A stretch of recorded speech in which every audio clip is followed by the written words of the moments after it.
The last man sentenced to death by the Roman Senate waited 9 days before anyone showed up to carry it out. The air was thick with the scent of damp stone and flickering candle wax, casting eerie shadows on the cold flagstones. The sound of distant chanting echoed through the corridors like a mournful whisper. What if you were tasked with delivering such a message? What if, in your role as a medieval castle servant, you found yourself facing the same fate? If you're listening to this to fall asleep, that's exactly why I make these. Drop a comment and tell me where you are and what time it is. I read every single one. The sound of footsteps faded into silence, leaving only the faint hum of the distant night watchman. The weight of the pot you carry presses heavily on your hands, a familiar but unwelcome burden. You've carried this large earthenware container many times since dawn, and yet it seems to grow heavier with each step. The clay feels cool against your skin as you trudge through the stone courtyard, its surface slick from morning dew that clings stubbornly even in late autumn. The sound of distant voices echoes softly, mingling with the creaking of wooden doors opening and closing elsewhere in the castle grounds. Peasants have begun their day's work. Some are already toiling in the fields, while others hurry about preparing breakfast for the servants who must rise earlier still. The courtyard is not yet bustling, but shows signs of life stirring like sleepy caterpillars. The air carries a sharp, earthy scent mingled with something else, metallic and faintly medicinal. You can almost taste it on your tongue, perhaps from the rain that fell last night, or perhaps from the ale you had for supper. The chill of early morning hangs heavy in the air, but as you near the castle's massive stone walls, a hint of warmth seeps through, carried by the breath of those who have already made their way inside. You approach the main kitchen door. It creaks open with an ancient groan, revealing the bustling heart of the castle. The scent of cooking fills your nose, something rich and savory that might be bread, or perhaps something more luxurious like venison stew simmering on a hearth nearby. A faint whiff of smoke from one of the braziers tickles at the back of your throat. The floor beneath you is cold, polished smooth by centuries of footsteps. As you enter, the weight of your pot feels even heavier.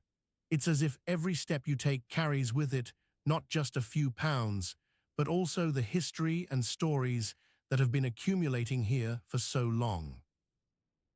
The kitchen itself is vast, a cavernous space filled with activity, yet somehow still holding an air of quiet dignity. The hearth crackles merrily, casting flickers of light across walls lined with shelves piled high with jars of pickled vegetables, pots of herbs drying in the sun, and stacks upon stacks of wooden planks ready for use. The fire's heat is not as warm here as you might expect. It's more a comforting presence that keeps away the chill of dawn. A few servants are already at work, their motions quick but steady.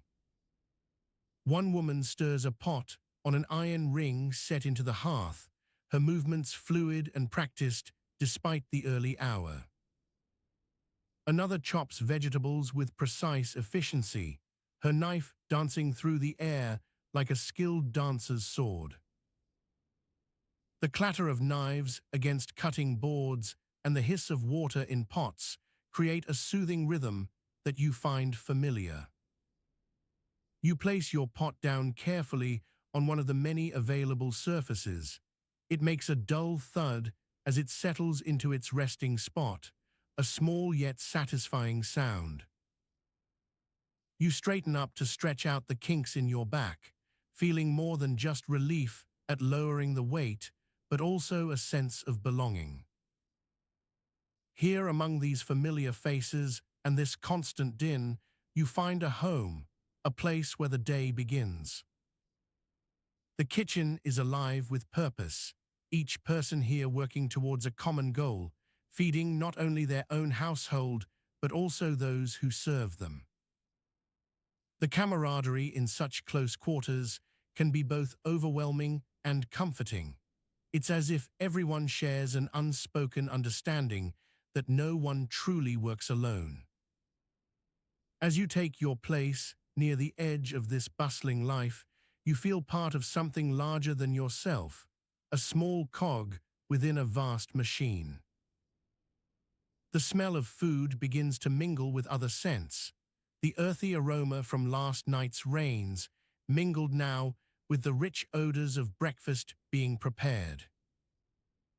You can almost taste it, bread perhaps, or perhaps ale for those who will be working hardest today. The warmth starts to seep into your bones, chasing away the chill of dawn.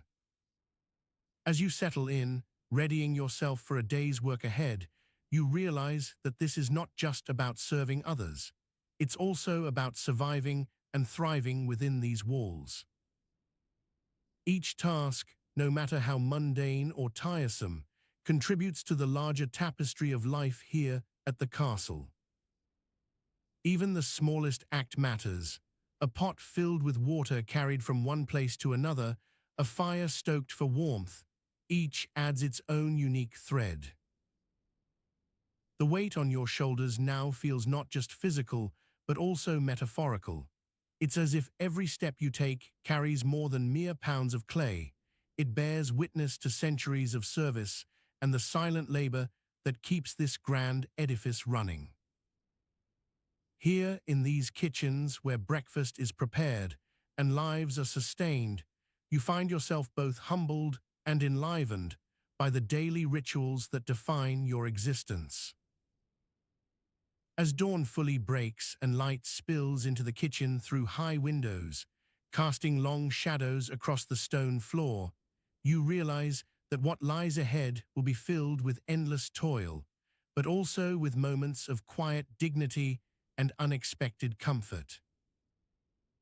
For now, though, it's simply a matter of starting another day in this castle, a day where your role is clear yet complex, a day full of small victories and unspoken challenges. The warmth from the hearth continues its slow spread through the kitchen, drawing you closer to the center as you prepare for what lies ahead. Here in these kitchens teeming with life, you find yourself readying not just food, but also your spirit, a readiness that will see you through each of the many hours yet to come.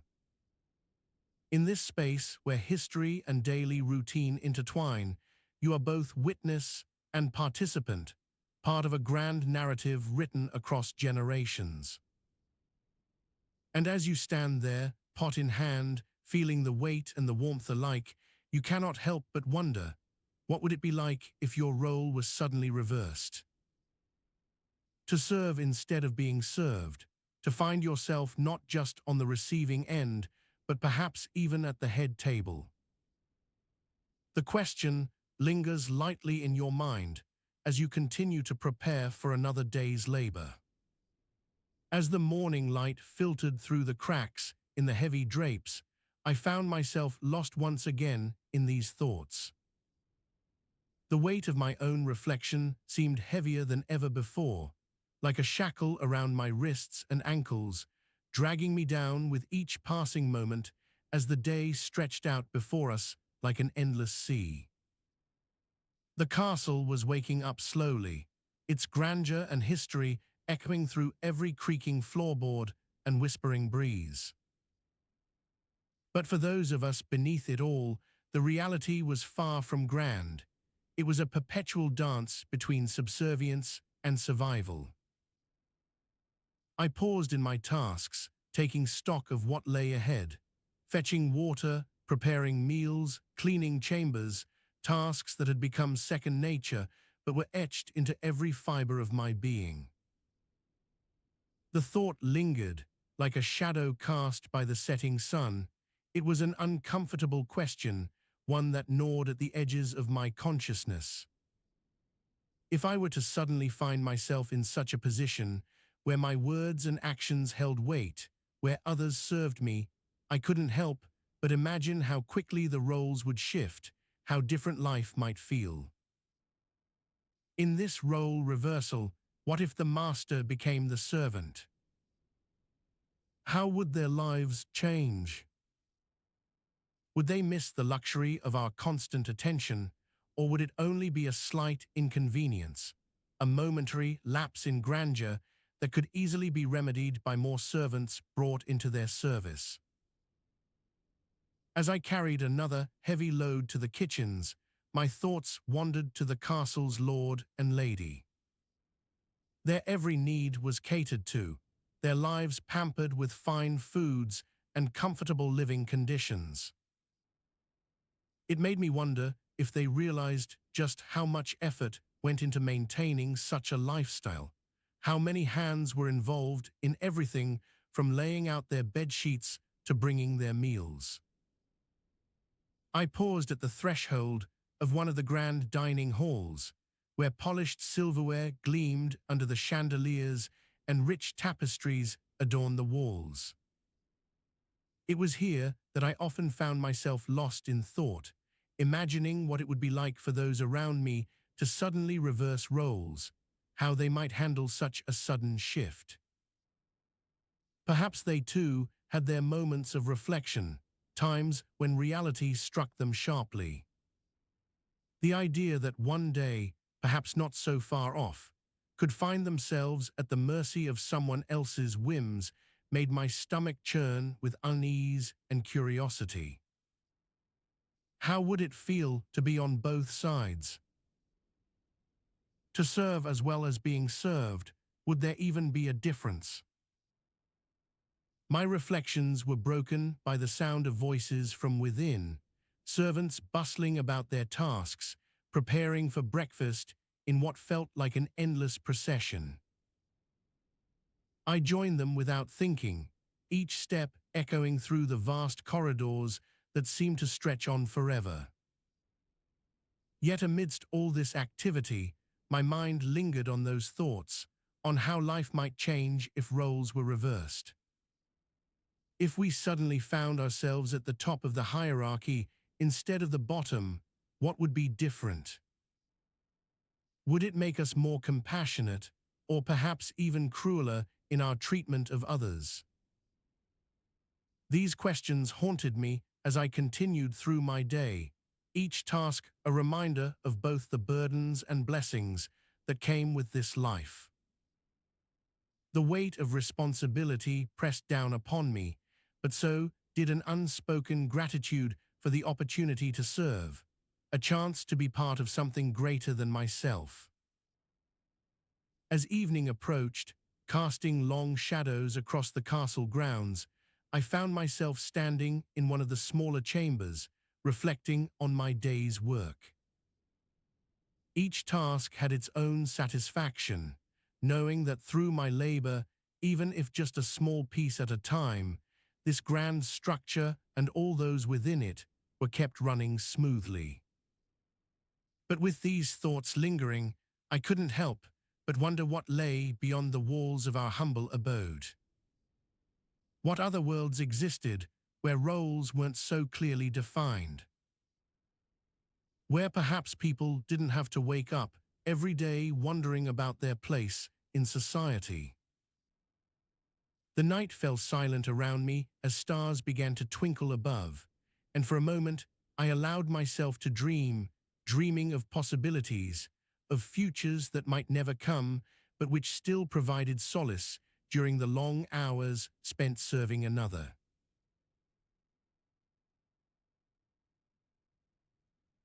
The cool night air seeped into my nostrils like a whispered secret, carrying with it the faint scent of damp earth and decaying leaves.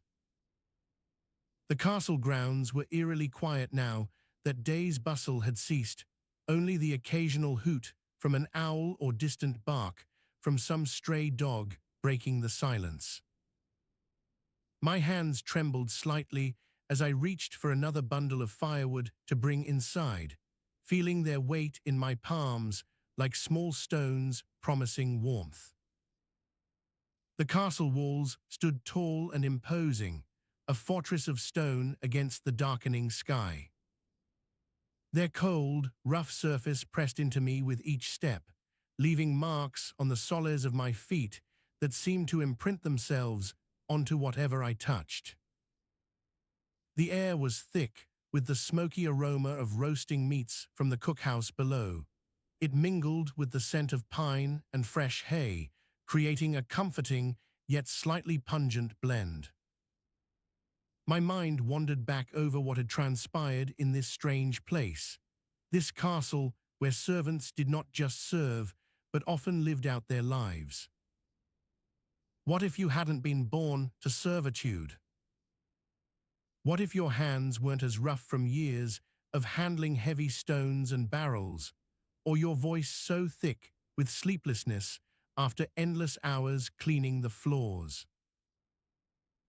I paused near a window that overlooked the courtyard, its glass pane fogging up slightly in my breath. The view was always fascinating, rows upon rows of tightly packed houses and gardens, their occupants going about their evening tasks. Here, life seemed to pulse quietly, almost as if it were alive itself. Inside, however, the castle held a different kind of quiet, one that echoed with the weight of history and duty. I could hear the creaking of heavy wooden doors being closed somewhere in the distance, a reminder that even within these walls, there was no complete peace. Each door closing marked another step towards the inevitable bedtime. My fingers tightened around the bundle of wood as I pondered further. What if you had been born to this role? Would it have felt like a burden from your earliest memories? Or perhaps, with time, did one grow accustomed enough that even the most mundane tasks became bearable? As I turned back towards my assigned duties for the night, the weight of the wood seemed heavier than ever. It wasn't just its physical mass. There was also an intangible heaviness attached to it, a reminder of every step you had to take and every task you needed to complete before finally allowing yourself a moment's rest. I walked along one of the winding corridors that lined the castle, my footsteps echoing softly against the stone floor.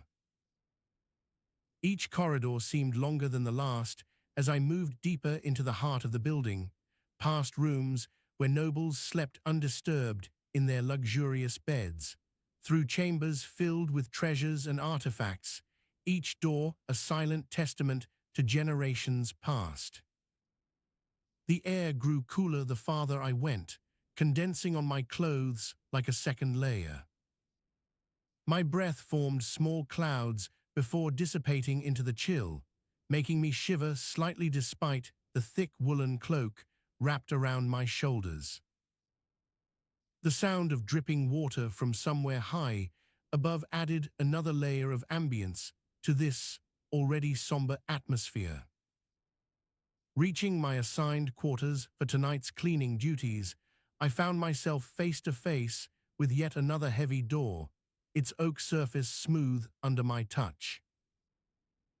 As I lifted the latch and pushed it open, a burst of warm air greeted me, a stark contrast from the cold outside, but still tinged with that familiar smell of roasting food.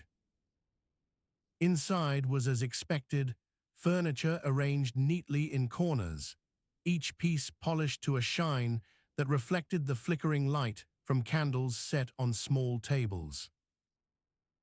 It wasn't much by noble standards, certainly nothing like those rooms I had passed earlier, yet there was an undeniable comfort here, a sense of order and routine that made everything feel more familiar. I began my task with the customary ease, moving methodically through each room.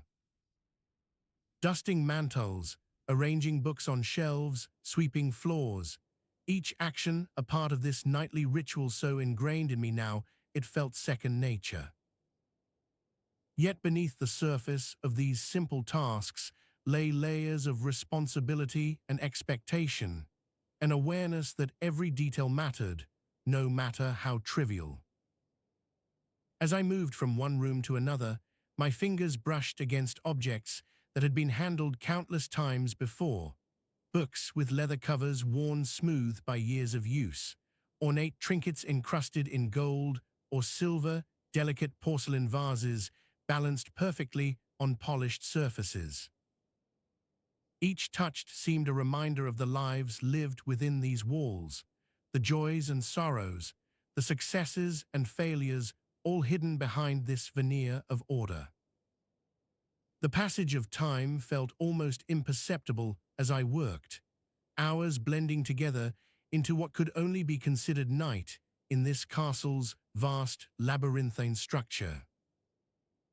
Yet even amidst this monotonous routine, there were moments that broke through the mundane. A soft murmur from a nearby room where some noble was retelling tales of distant lands, laughter echoing faintly down one corridor, or the quiet hum of conversation carried by open doors.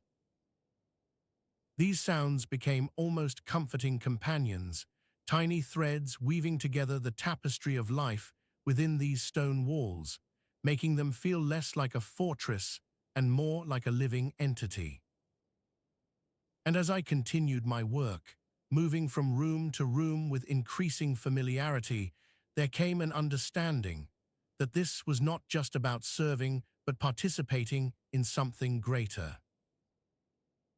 The weight of the wooden bundle shifted slightly on one hand, reminding me that even small tasks held significance, a reminder perhaps most poignant at night when everything seemed quieter and more deliberate. As I finished my last task for the evening and stood back to survey what had been accomplished, a sense of satisfaction washed over me, though fleeting, it was enough. And so, with that small triumph in mind, I made my way towards the grand staircase leading upwards out of these quarters into the night air once more. Each step echoed softly beneath my feet, mingling with distant sounds from above, a perfect symphony of life and duty carried on by unseen hands like mine. The grand staircase seemed to stretch endlessly into darkness ahead, its polished stone steps reflecting faint moonlight that filtered through the thick curtains hanging from the windows above me.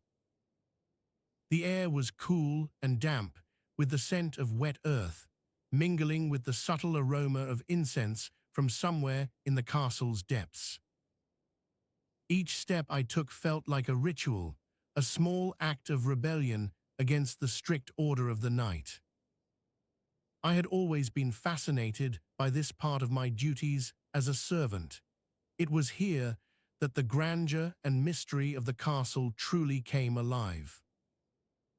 The corridors were often empty, save for the occasional guard or noble who chose to prowl late into the night in search of excitement or perhaps to avoid their own tedious routines. As I ascended, the shadows grew longer and more pronounced, dancing across the walls like mischievous spirits.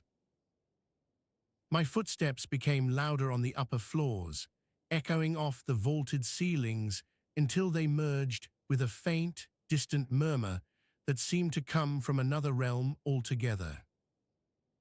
The castle itself was alive in this quiet time of night, its lifeblood flowing through hidden conduits and secret passages. Reaching the topmost floor, I paused briefly at one of the many doors along the corridor. It was slightly ajar, allowing me to glimpse inside, a small room filled with shelves lined with books and scrolls, their leather bindings worn by age but still gleaming in the dim light. A flickering candle cast dancing shadows on the walls, casting an eerie glow over the neatly arranged documents. With curiosity piqued, I stepped into the room. The air was thick with dust and musty odors, yet there was something captivating about the atmosphere. Perhaps it was the sense of history that lingered here, or maybe just the thrill of breaking my usual routine to venture beyond what was expected. As I ran a finger over one of the leather-bound books, a small note fluttered from its pages, a delicate parchment with barely legible writing scrawled across it. "Midnight Shadows," the words read, accompanied by an illustration of a dark figure standing amidst swirling shadows and moonlight. Below were more cryptic notes: "Unseen night guards, duty to protect." I couldn't resist peering into further details, my heart pounding with excitement as if some ancient ritual had been broken. Returning to the grand staircase, I made my way back down, clutching the note tightly in my fist. The lower floors were filled with more servants and guards now, their movements blending seamlessly into a tapestry of life that never truly slept. Each face bore the weariness of long hours, or perhaps an air of purposeful solitude. As I neared the entrance to the outer courtyard, I noticed something peculiar: a small group huddled together near one of the massive stone pillars, whispering in low tones. Their voices were barely audible over the creaks and groans of the old castle settling into night's embrace. Drawing closer cautiously, I could make out snippets. "Midnight Shadows," their murmurs echoed, as if they too had stumbled upon some hidden truth. Before reaching them, I paused again, contemplating my next move. The note in my hand was a strange, yet compelling reminder of the castle's secrets waiting to be uncovered. With a deep breath, I stepped forward into the light of dawn, breaking over the distant horizon, knowing that today would hold more than just another day for me. The courtyard lay bathed in soft light as I emerged from the shadows, but even then, the whispers lingered on my mind: midnight shadows, unseen night guards. As I began my duties once more, a new sense of purpose filled my steps, setting a stage for a tale that was far from over. The day stretched before me like an endless canvas, each stroke of duty and discovery adding another layer to the intricate narrative of life within these ancient walls. And so, as I continued on my path, the echoes of past secrets mingled with present duties, creating a dance between mystery and routine that would never fully resolve itself. In the end, it was this journey into the unknown, this quest for hidden truths, that made each day in service to the castle far from monotonous.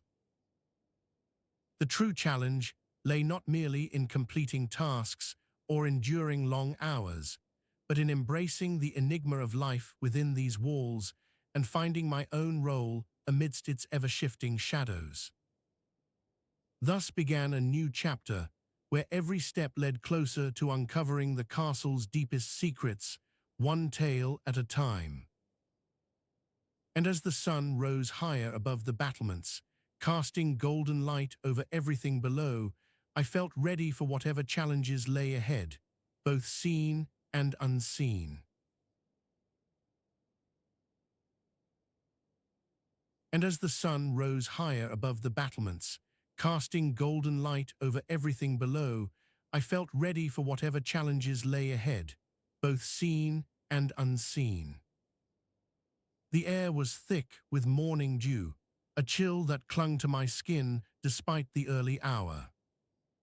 A gentle breeze played through my coarse woolen tunic, rustling it against my body in ways both comforting and slightly unsettling.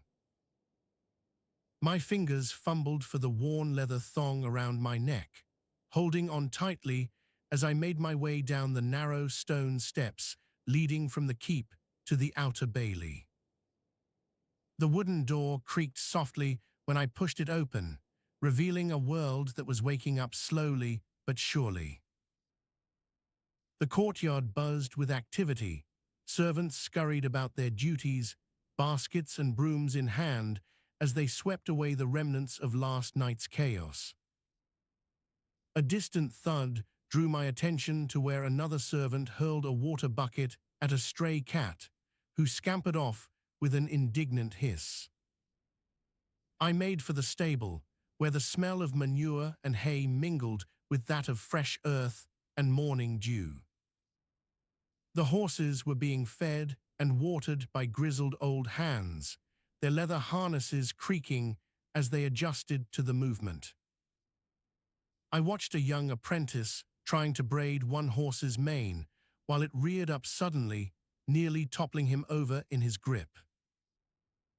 He snorted with relief when he finally managed to secure the tail and stumbled back, muttering something about a stubborn mare. As I passed through the stable gate, the smell of wet leather and sweat hit me full force. The stables were always a mix of warmth and cold, warm from the heat generated by so many animals, but also damp as they were poorly ventilated. My fingers instinctively sought out my own water bottle. Last night's draft was still in there, cool to the touch. I continued along the stone path that led me towards the main kitchen area where I was assigned for today's duties. The sound of clinking pots and pans echoed through the corridors as other servants bustled by with trays and baskets filled with provisions. The air hummed with the low chatter of voices, a cacophony of daily life that always seemed to lull me into a kind of waking daze. As I approached the kitchen, a large wooden door loomed ahead. It creaked loudly as I pushed it open, revealing the heart of medieval cooking, hot and bustling, filled with heat from countless fires burning in giant cauldrons and hearths. The aroma of roasting meat mingled with that of fresh herbs and spices being ground by hand on stone slabs. A scribe's desk was tucked away near a corner window, where the light streamed through to highlight a small pile of quills, inkwells, and parchment papers. These were usually left untouched, as the scribes themselves tended not to work until later in the day when their masters needed reports or documents prepared. But today felt different somehow. Intrigued by this unusual situation, I approached more closely. A faint scent lingered around the desk, a mix of aged parchment and something else that was harder to place. It could have been a trace of dried herbs, but perhaps it was just my imagination running wild in these quiet moments before dawn's full light. I reached out tentatively to pick up one of the quills. The feather felt surprisingly smooth between my fingers, though slightly heavier than I expected. A small weight pressed into me as if something else had been there, perhaps a letter or document that no longer existed. Curiosity gnawed at me, but I hesitated to dig further. Just then, a sharp cry cut through the air from outside the kitchen. It was the young apprentice again, this time in full flight. A large bird had swooped down and snatched one of his baskets right out of his hands. He flailed wildly before finally managing to regain his footing, red-faced but unharmed. The commotion drew several curious glances from around the kitchen, but no one seemed too concerned to intervene directly. Instead, they exchanged amused chuckles and shooed me gently toward my station at a nearby chopping block, where I was supposed to be preparing vegetables for breakfast.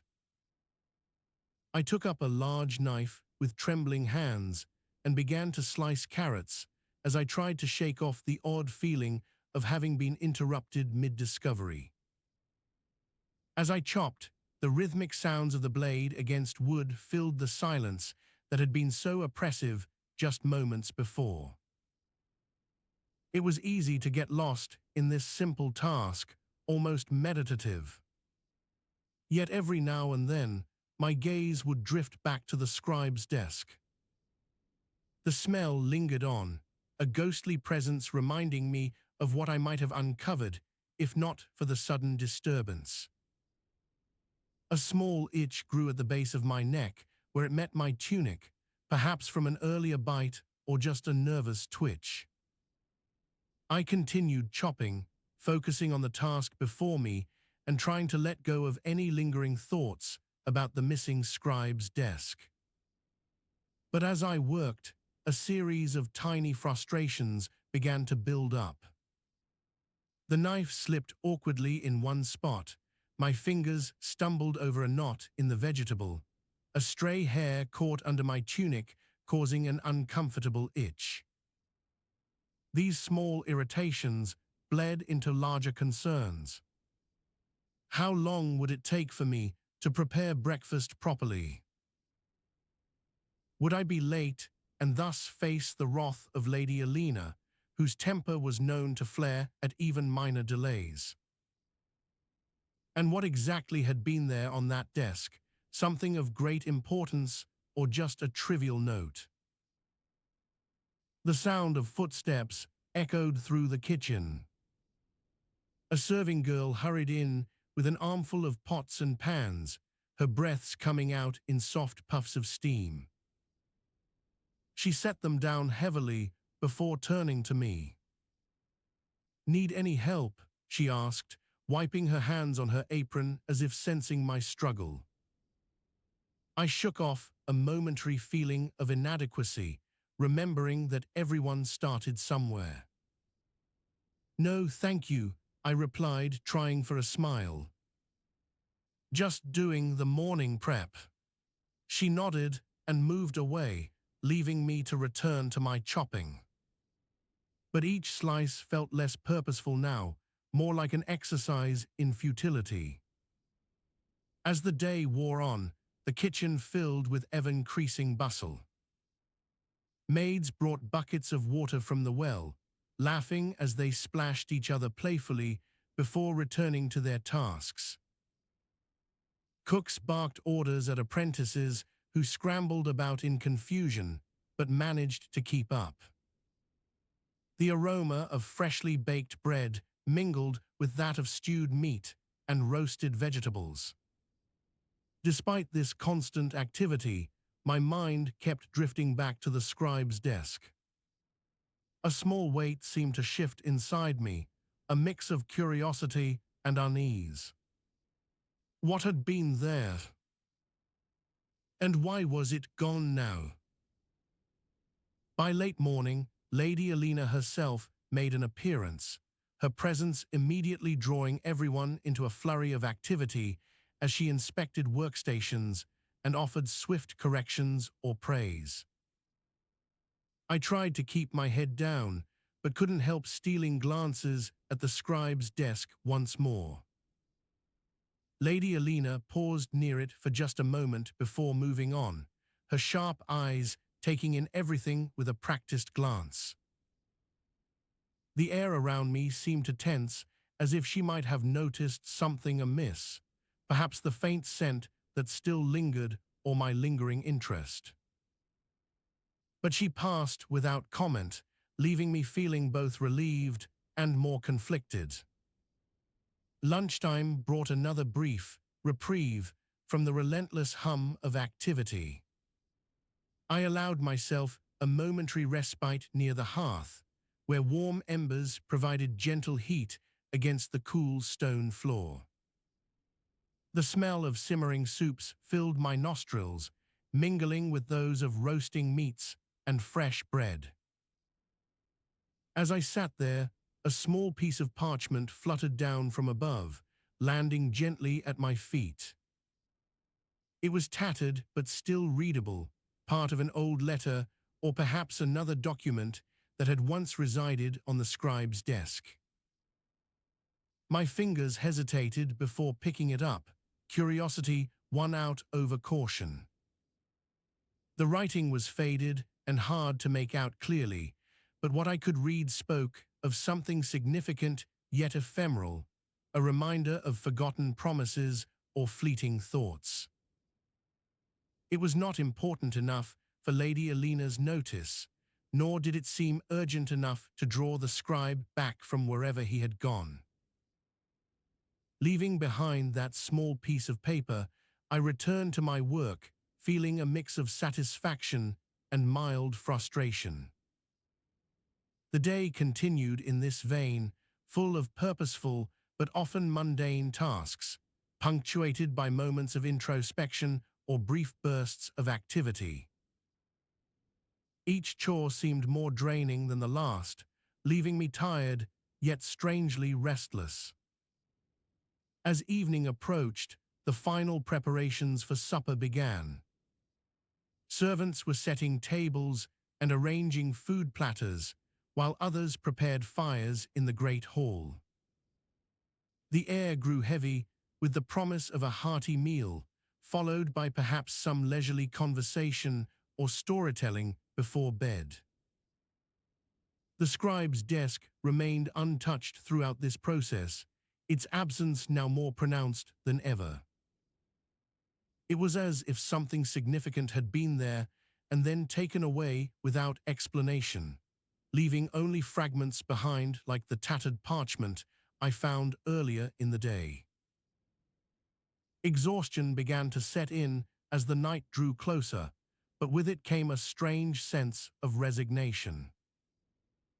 Whatever secrets lay within that desk were clearly not meant for me. As Lady Alina made her final rounds and dismissed most servants early due to an unusually quiet evening ahead, I realized how much weight had been lifted from my shoulders. In this moment, as the great hall filled with gentle murmurs of conversation and soft laughter, it felt almost like a relief that my day was drawing to a close. The scribe's desk would remain a mystery for another day, or perhaps never again. And though I might not have uncovered any truths today, at least there were still stories left untold. With this thought in mind, I made my way to bed, the faint hum of activity outside mingling with the soft ticking of distant clocks as sleep finally claimed me. The weight of my cloak settled heavily on my shoulders as I trudged through the cobblestone courtyard toward my quarters. The air was crisp, carrying with it a sharp tang of wood smoke and something else, a faint hint of fermented ale that made me feel slightly queasy in the belly.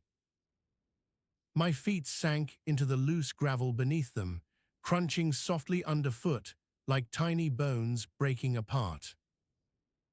A distant bell chimed the hour, its metallic ring mingling with the creaks and groans of timbers settling after a long day.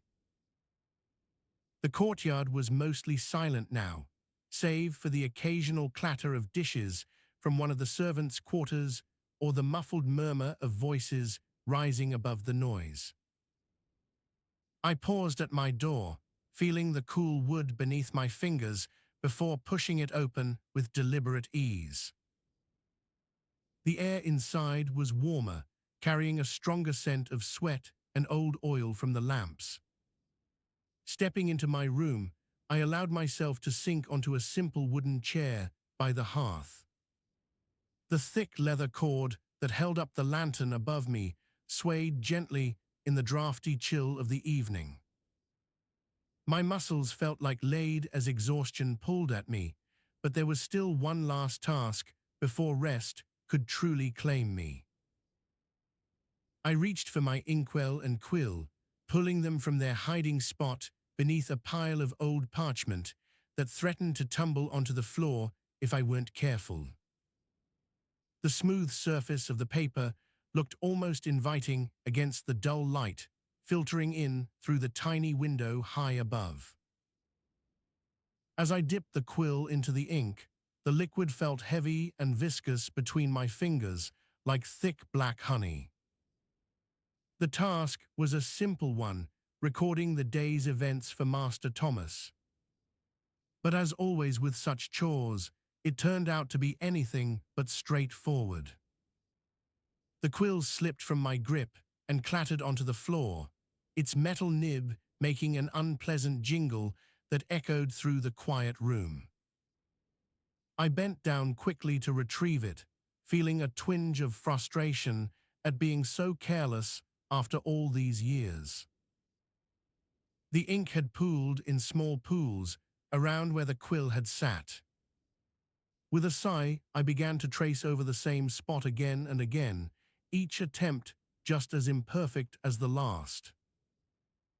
The scent of the old parchment mingled with something else, a faint musk that clung stubbornly to everything within arm's reach. After what felt like an eternity, though in truth it was only 10 minutes or so, I finally managed to write a single word: dull. Master Thomas would not be pleased, but at least it was done. The ink had run dry by the time I finished, leaving me with another quill and more parchment to carry out this tedious task. Setting down my tools, I stretched languidly, letting my muscles release their tension one by one. The chair creaked softly under me as I shifted position, a small groan escaping from deep within my throat.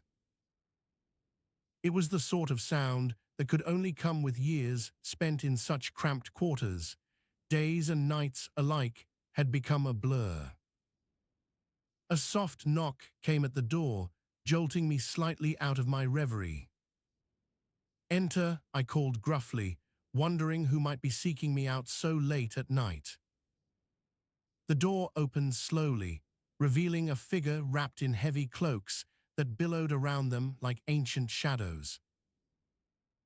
The face was partially obscured by the hood, but even with just partial view, I could tell it belonged to one of Master Thomas's trusted advisors. "Master Richard," he greeted me with a nod before continuing, "I trust you are about to retire for the evening." "Yes," I replied, trying not to let my weariness show too much in my voice. "Excellent." He stepped further into the room, his footsteps muffled by the thick carpet that lay over the stone floor. "There's something we need your help with tomorrow." "Oh?" I asked, raising an eyebrow at him through the haze of exhaustion clouding my mind. "Yes," he confirmed, then paused as if considering what to say next. Finally, he looked directly into my eyes and said in a tone that left no room for argument, "We are sending you on a mission to the nearby village." A wave of surprise washed over me, followed quickly by a surge of anxiety.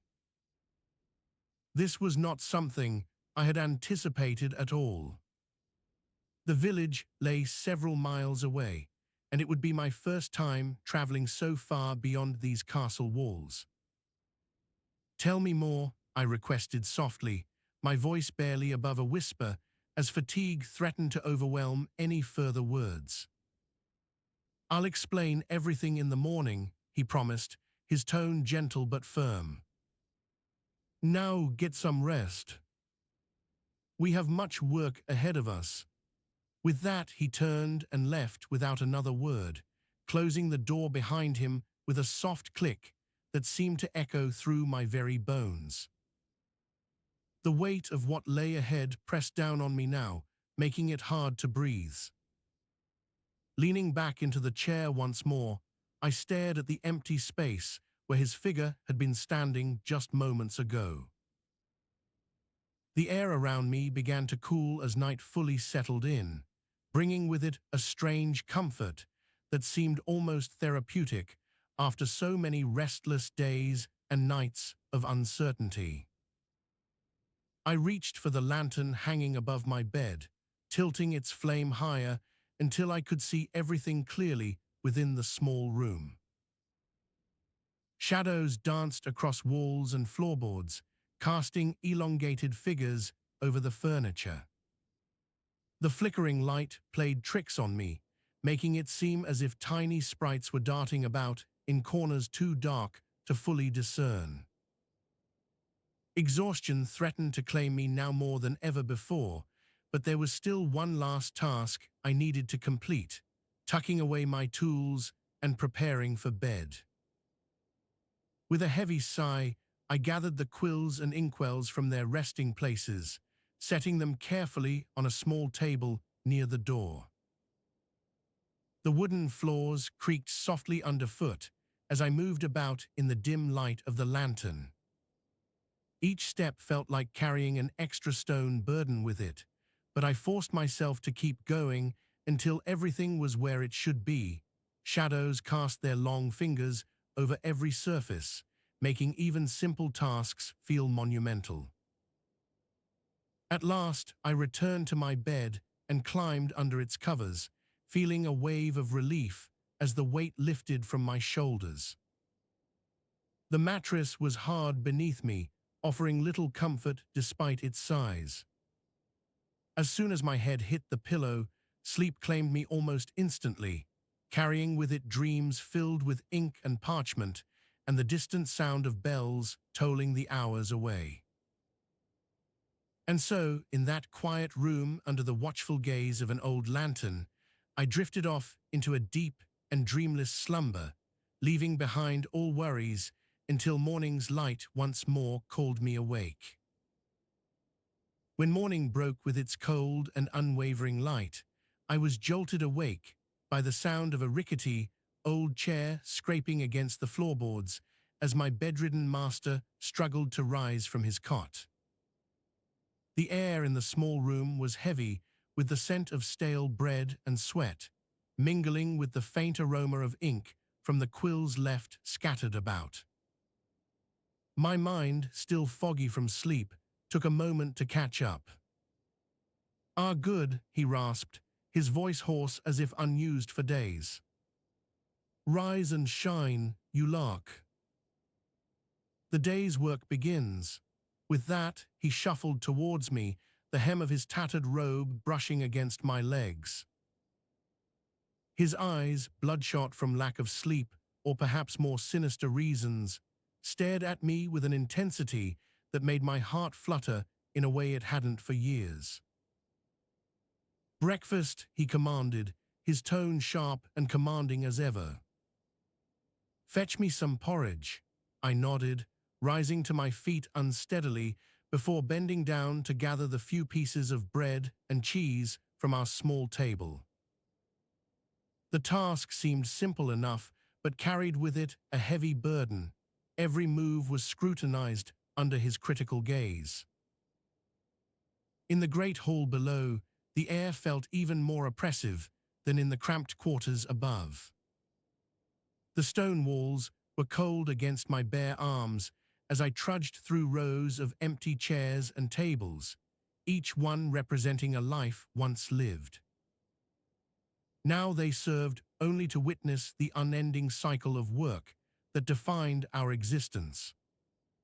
"Servant," a harsh voice barked from across the room.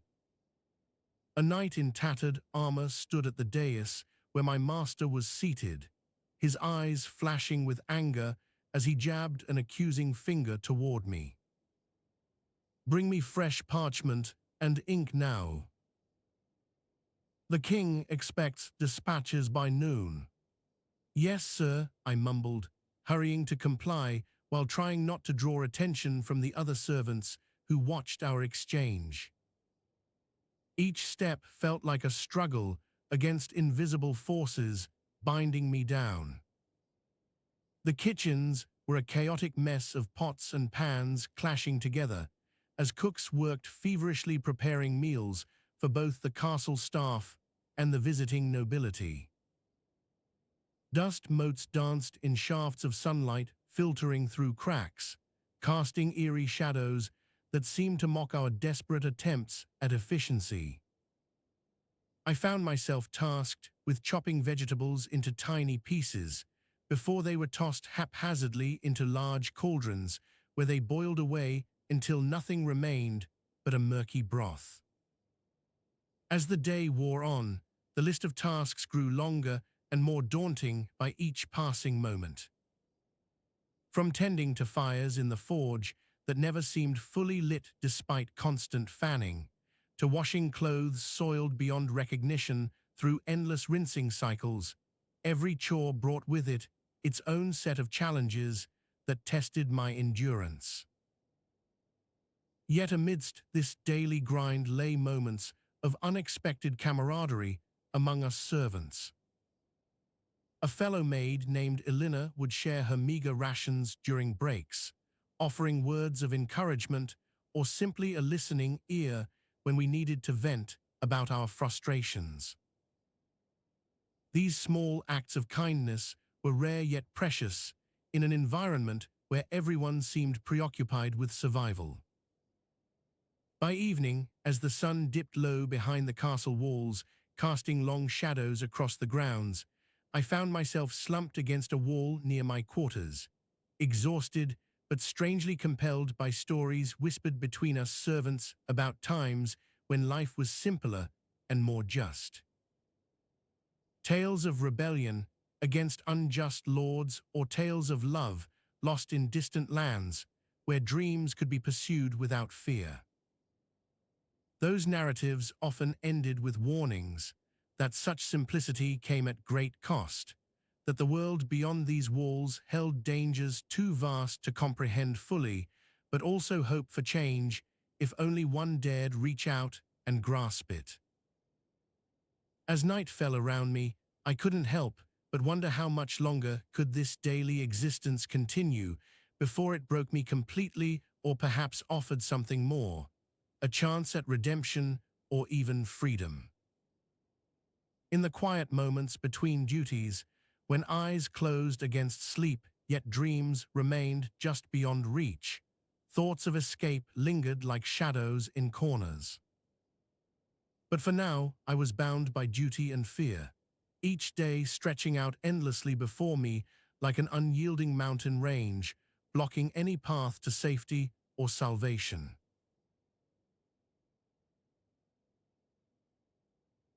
The smell of wet stone and old parchment filled your nostrils, heavy with the scent of age.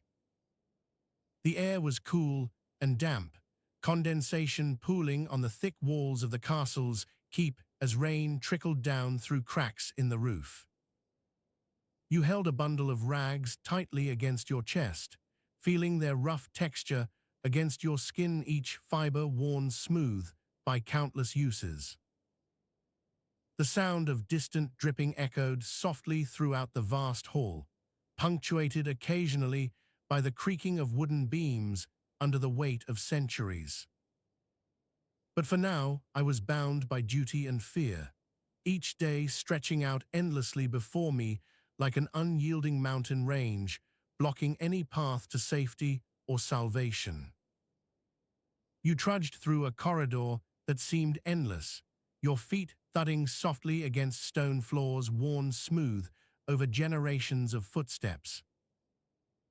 The walls were lined with ancient tapestries, some tattered, others faded by the relentless passage of time.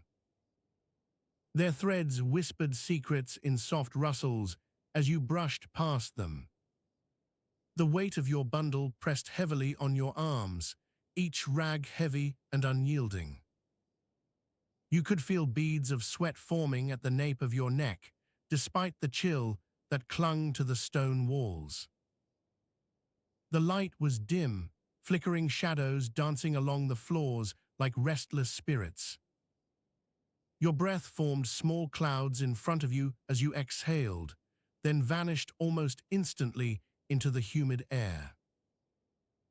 At last, a door loomed before you, a heavy wooden portal with iron reinforcements. You grasped the thick handle and pushed, feeling its weight shift beneath your hands. The hinges creaked loudly, protesting the intrusion after so many years of neglect. Inside, the room was small but filled to overflowing with supplies.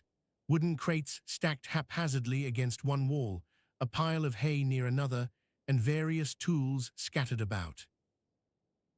You set down your bundle in the corner, its contents spilling out over the floor. A musty odor permeated the air here as well, the scent of old books mingling with dust and decay. You knelt to sift through the heap of rags, feeling their edges fray against your fingers. Each one held stories of yore, of castles long ago, knights in shining armor, tales of chivalry that now seemed quaint and distant. Your task was mundane yet crucial, to sort these materials for the castle's servants' quarters. As you worked, you noticed a stack of thick parchment near the corner. The pages were brittle with age, their ink faded but still legible upon closer inspection. You picked one up gingerly, tracing your fingers over its surface as if it held hidden magic within. A map drawn in careful lines and precise detail, depicting the layout of the castle's defenses. Each wall labeled meticulously, every room accounted for, except, curiously enough, a small section at the bottom where nothing had been recorded. You turned to inspect this blank space more closely. The ink was dry but uneven here, as if someone had tried and failed to fill in an area before giving up. A sense of unease settled over you, not from fear exactly, but rather a nagging curiosity that tugged at your mind like a tiny hook pulling on thread. What could have been written there? Why left unfinished? As the hours passed, daylight slowly faded into twilight outside. The fire in the hearth crackled softly, casting dancing shadows across the walls and pooling warmth around you. You set down another rag to rest it upon, your back stiff from hours of kneeling, and leaned against a crate for support. Outside, rain began to fall more heavily now, tapping rhythmically on the stone floors above your head. The sound blended with distant voices, carried faintly through the thick walls, a mix of laughter and conversation that seemed almost too close for comfort despite being muffled by distance. Servants gathered in their quarters, huddled together against the cold and uncertain future. Inside this little room, you felt a strange sense of belonging, even as your duties were menial and unimportant compared to those outside. Each task completed brought a small satisfaction, a rag laid aside properly, a shelf organized neatly. Yet there was something more profound at play here, something that made these simple acts feel significant. You picked up the map once again, tracing its lines with a finger. What if this blank space held some secret? Some piece of history waiting to be uncovered by those who dared look closely enough. Your heart quickened just slightly as you thought about it, a thrill of possibility mingling with the exhaustion that always seemed to settle over your shoulders like a shroud. But for now, I was bound by duty and fear, each day stretching out endlessly before me like an unyielding mountain range, blocking any path to safety or salvation. The weight of rags, the scent of old parchment, the soft crackle of the fire, these were my companions in this strange existence. And as night fell fully around you, bringing with it a chill that seeped deep into your bones, you knew one thing for certain: there would be more days like these ahead. So sit by the fire if you can find it, a flickering light offering just enough warmth to keep away the worst of the cold. Let yourself imagine possibilities when they come, small moments of hope amidst a sea of uncertainty. For in the end, perhaps that is all any of us truly have, fleeting glimpses of something better snatched from the shadowy recesses of our own minds. As dawn crept through the cracked windows, the warmth seeped into his bones like a forgotten memory. He stretched out his arms and let himself bask in that narrow strip of light before it was completely engulfed by the encroaching gloom. His mind wandered to the distant fields where the sun had first risen, casting its golden beams across the rolling hills. There, amidst those vivid hues and soft whispers of morning breezes, he imagined a life not burdened with the weight of centuries-old servitude. He lay there for what felt like an eternity, minutes perhaps, or hours, who could tell. Time lost all meaning in this perpetual twilight that seemed to stretch on without end. Yet, as his thoughts drifted, images began to take shape. He saw himself walking through those same fields, no longer shackled by the chains of servitude, but rather free to breathe the air and see the world with fresh eyes. In one hand he held a spade, in the other a small book bound in leather, its pages crinkling slightly as if it had been read many times over. The book was his secret weapon, a relic from another time, another place. It contained tales of far-off lands and adventures that seemed almost too good to be true. Yet there lay the allure, stories of exploration, discovery, and perhaps most importantly, escape. The history books they taught in the castle were always so dry, filled with dates and battles and names that only served as placeholders for something more profound. This book was different. It spoke of dreams and aspirations, of lives lived fully despite the odds. He traced his fingers over the worn leather cover, feeling the texture under his palms. Each line and indentation seemed to whisper tales of far-off places, places where castles did not exist, only homes built by their own hands. Where people wore clothes that fitted them properly, not just to serve a lord, but because they deserved to be comfortable in their own skin. Outside, the world went on as it always had. Servants bustled about with trays of food and drink, their footsteps echoing softly against the stone floors. But here within this small alcove, hidden from prying eyes, lay his sanctuary, a place where he could dream without fear of judgment or retribution. Here was a chance to reclaim parts of himself that had been lost over years of serving. He opened the book and ran his fingers along the edges of the pages, feeling their smoothness against his skin. He flipped through the pages until he found one marked with an intricate map, a rough sketch perhaps, but detailed enough to spark imagination.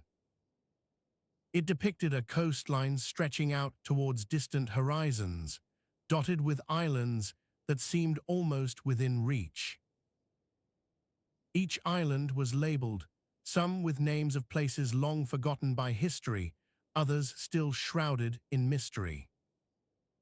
As his eyes traced the lines on the page, he began to feel an unfamiliar stirring deep inside him. A desire to explore, a yearning for experiences beyond the castle walls. It wasn't just about leaving, it was also about taking something with you when you went. Knowledge perhaps, or even more, perhaps hope itself. He closed the book and tucked it safely beneath his pillow, knowing that while he might not be able to leave this place immediately, carrying a piece of home within him would help sustain his spirit through another day. And maybe, just maybe, one day those dreams wouldn't seem so impossible after all. The air was heavy and thick, with the scent of salted meat and stale ale, mingling with the earthy aroma of freshly baked bread. You could feel a chill creeping up your spine as you carried another bucket to the kitchen hearth, its cold weight in your hands like an anchor holding you down. The light from the flickering flames painted everything in soft shadows, making it seem more dim than it really was. You had spent hours tending to the servants, meals, washing vegetables, chopping meat, and preparing soups. Each task was a tedious repetition of motions, slicing through the tough, old cuts with your knife, feeling the grainy texture of the flour as you mix dough, or tasting a spoonful of stew to check if it needed more salt. The bread loaves were cooling on the racks by the hearth, their warmth still residual from the oven. You picked up one loaf and held it close, relishing in its softness. It was comforting, this physical connection with something so mundane, yet necessary for survival. The smell of baking lingered around you, a constant reminder that food is more than just sustenance. It's a ritual, a comfort.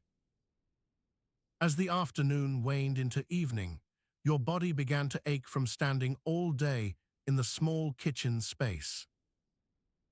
The floor was hard and cold beneath your feet, creaking softly with each step as you moved between tasks. You rubbed your shoulders, feeling the tension build up. Your back felt stiff from slouching over a large cutting board for hours, but there were no chairs here to sit on. The sound of the wind outside howled through the open windows, carrying with it the distant cries of guards patrolling the castle walls. It was a constant reminder that even in this seemingly quiet kitchen, danger lurked just beyond your door. A small mouse scurried by you, its tiny claws making barely any noise as it darted for a hidden corner. You sighed softly and continued chopping vegetables, each slice adding to the pile of chopped greens on the board before you. The rhythm was soothing in an odd way. It was almost hypnotic how your hands moved without thought. But every now and then, you found yourself pausing, staring at one of the vegetables, a potato, a carrot, thinking about their origins. Who had grown these? How long ago? The bread dough rested on the counter, still warm from baking. You reached out to touch it again, your fingers pressing into its soft surface. The thought occurred to you that if this was all there were in life, to knead and bake, chop and cook, then perhaps there was a strange beauty in such routine. But reality intruded quickly enough. A loud argument erupted just outside the kitchen door, a quarrel between two of the castle's servants about some trivial matter. Their raised voices cut through the silence like a knife. You winced slightly at the sound, trying to ignore it as you returned your focus to chopping. But their harsh words echoed in your mind, arguments over petty thefts or insults, reminding you that beneath this facade of daily drudgery lay an undercurrent of tension and strife. You took another deep breath, feeling the chill of the kitchen seeping into your bones. The weight of the wooden spoon you held felt heavier than usual as you stirred a pot on the fire. Each movement was deliberate now, every muscle in your body coiled tightly with the effort to maintain order amidst chaos. As night fell, the last remnants of daylight faded away, leaving only the soft glow from the candles and the embers of the hearth. The castle around you seemed almost alive, its walls whispering secrets and holding stories. You could feel a shiver run down your spine at this thought, stories of battles won and lost, lives lived and forgotten. And maybe, just maybe, one day those dreams wouldn't seem so impossible after all. A small flicker of hope ignited within you, a dream that perhaps, amidst the chaos, there was more to life than serving others or enduring endless drudgery. A whisper from your heart, telling you that beyond these walls and this routine, there might be something worth fighting for. But as you placed the last plate on a tray destined for one of the castle's halls, you couldn't shake the feeling that even if such dreams could come true, they would still require more than just a day. The weight in your hands, the chill of the kitchen, and the endless chopping, these were the trials of life as a servant. And perhaps it was here, among these small moments, where one might find both their greatest challenges and their deepest aspirations. The night grew darker around you, wrapping everything in an almost comforting embrace of shadow and silence. The weight of your responsibilities seemed to lessen slightly under this quiet blanket, allowing you the space to ponder what lay ahead. As you stood there with the tray balanced carefully on one hand, you couldn't help but wonder if perhaps every day held its own unique battles, ones that were both mundane and momentous. And so, as another night drew in around you, you found a small solace in the routine of your tasks. The rhythm of chopping vegetables, stirring soups, or baking bread became almost meditative, a reminder that even in the simplest actions lay the potential for change and dreams to come true. The fire crackled warmly in your stone hearth, casting flickering shadows across the walls, while outside the night was thick with the scent of rain and earth. You stood by a wooden table piled high with fresh bread loaves, their crusts darkening under the heat from the oven. The aroma made you feel almost at peace, despite the turmoil that lay just beyond your fortress's walls. As you took another loaf to cool on the cooling rack, you couldn't help but think of Lady Isolde and her frequent requests for new recipes. It had been a week since you discovered the ingredients for the infamous sleeping soup. The news of a potential betrayal rippled through the castle like an icy wind. You had overheard whispers of a plot to poison the Lord, but now it seemed your servant's meal might not just be about flavor, it could be life or death. Your fingers traced the patterns on one of the loaves as you pondered what to do next. Lady Isolde was becoming more insistent. She wanted something unique and different each day. It was a challenge, but also an opportunity for you to delve deeper into the ancient recipes that had been passed down through generations. You knew the key ingredients well enough by now: rosemary, thyme, poppy seeds, and dandelion root. They were common enough to avoid suspicion, yet their combination could be deadly in the right quantities. You had calculated how much of each would be needed without arousing Lady Isolde's suspicions. Your fingers danced over a parchment that detailed the precise measurements, ensuring none was wasted. But there lay another problem. The dandelion root, while easy to find and process, required time you didn't have in abundance these days.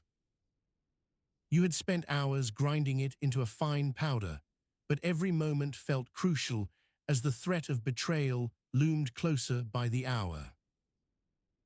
Your mind raced with possibilities. Could you fake your own death? Would that even work if they knew something was amiss? The sound of footsteps echoed from outside, and you quickly wiped your hands on an apron before setting down the parchment to tend to a pot of stew simmering over a low flame.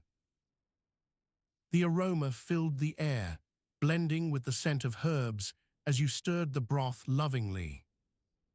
"Ah, Isolde," you greeted warmly, trying not to show any hint of tension or worry. "I'm just finishing up this stew for tonight's meal." Lady Isolde entered, her eyes scanning your work area before landing on a pile of freshly baked bread. Her smile was warm but calculating as she took in the scene. "Ah, excellent timing," she said, taking a loaf and cutting it into slices. "I've had a long day, and this looks perfect." You watched carefully as she sampled the stew, her eyes narrowing slightly at its taste before nodding approvingly. She paused for a moment, seemingly lost in thought, then looked back to you. "Could I perhaps have something new? Something different?" Your heart skipped a beat, but you managed a composed smile. "Of course, my lady. What do you suggest we try next?" She considered the question before replying, her tone almost casual yet firm. "Something with herbs. Perhaps an herb salad or some sort of vegetable dish that's unique enough to catch his attention." The request was both daunting and urgent. You knew which herbs she referred to: rosemary, thyme, dandelion root, and you understood the risk involved if something went wrong. You nodded subtly. "Certainly, my lady. I'll prepare a sample for tonight's meal and bring it up to you in secret." She seemed satisfied with your response, though her eyes held an unnerving intensity that made your skin prickle. As she left, you turned back to the parchment, running through each step of the recipe once more. By nightfall, under the dim light cast by a single torch, you labored over preparing a delicate salad of mixed greens and herbs infused with a subtle mix of thyme and rosemary, sprinkled lightly with dandelion root powder. It was enough to satisfy Lady Isolde's taste for something new without arousing suspicion. As you carefully arranged the platter, your mind raced. What if this dish failed? What would happen then? Would it be better to take a chance, or should you step away from any further involvement? You placed the dish on a tray and carried it up to Lady Isolde's chambers. The room was dark, except for one candle that cast eerie shadows across the walls. She sat by her window, looking out at the night sky, her face pale in the dim light. "Try this," you said softly as you set down the platter before her. She looked up, eyes searching yours briefly before reaching for a piece of salad and taking a small bite. Her expression changed almost immediately from one of curiosity to concern as she chewed slowly. "What is it?" she asked suddenly, her voice sharp with worry. You hesitated, knowing that any mistake now could be catastrophic. "It's just an herb mix, my lady." She narrowed her eyes at you suspiciously before setting down the food and standing abruptly. "We need to speak," she said firmly, leading you into a corner of the room where they wouldn't be overheard. "Isolde, please. Do you know what's in this?" she demanded harshly, pointing an accusatory finger at your chest. You took a deep breath, trying to remain calm. "I used only herbs and vegetables, as I said." Her gaze hardened even more. "And why did it taste so strange?" The accusation hit you hard, but before you could respond, she continued in a quieter voice. "It doesn't matter now. We must act quickly. If they find out about this—" "I understand," you interrupted hastily. "But Lady Isolde, we can't just abandon our efforts like this." She stared at you for what felt like an eternity before nodding slightly. "Very well. But be cautious. And if anything goes wrong, remember who your true allies are here. As she turned to leave the room, you noticed her hand trembling ever so slightly as it slid from hers. The weight of her words hung heavy in the air between you. With a last glance at Lady Isolde's retreating figure, you went back to your duties, your mind racing with new questions and fears. You knew now that the line between serving loyally and ensuring survival had become perilously thin. Any misstep could mean disaster not only for yourself, but also for those who trusted you. The next few days were a blur of heightened vigilance and meticulous preparation. Each meal became more important, each dish potentially holding the key to your, and perhaps everyone else's, survival. The castle seemed quieter than usual. Whispers filled its corridors, casting long shadows as people moved cautiously about their tasks. One evening, you stood in the kitchen late into the night, preparing a final concoction with all the herbs and ingredients at hand. Your hands shook slightly as you carefully mixed everything together, knowing that this might be your last chance to make things right. The fire crackled softly behind you, its heat warming your chilled fingers. You tasted it once more before sealing the jar tightly, a mixture of rosemary, thyme, poppy seeds, and dandelion root. It was potent enough to work, but not so much as to be noticeable in smaller quantities. You placed the jar under a pile of old bread loaves, where Lady Isolde would find it eventually. As you leaned against the table, your thoughts swirling with uncertainty and fear, another figure stepped into the kitchen without knocking. Your heart leapt when you recognized Lord Edmund standing there, his expression unreadable in the flickering light. "Servant," he said simply, a hint of tension in his voice that sent a chill down your spine. "Yes, my lord," you replied as calmly as possible, though inside you felt like a rabbit caught in headlights. He approached slowly, eyes sweeping over your work area before settling on yours. "What are these ingredients for?"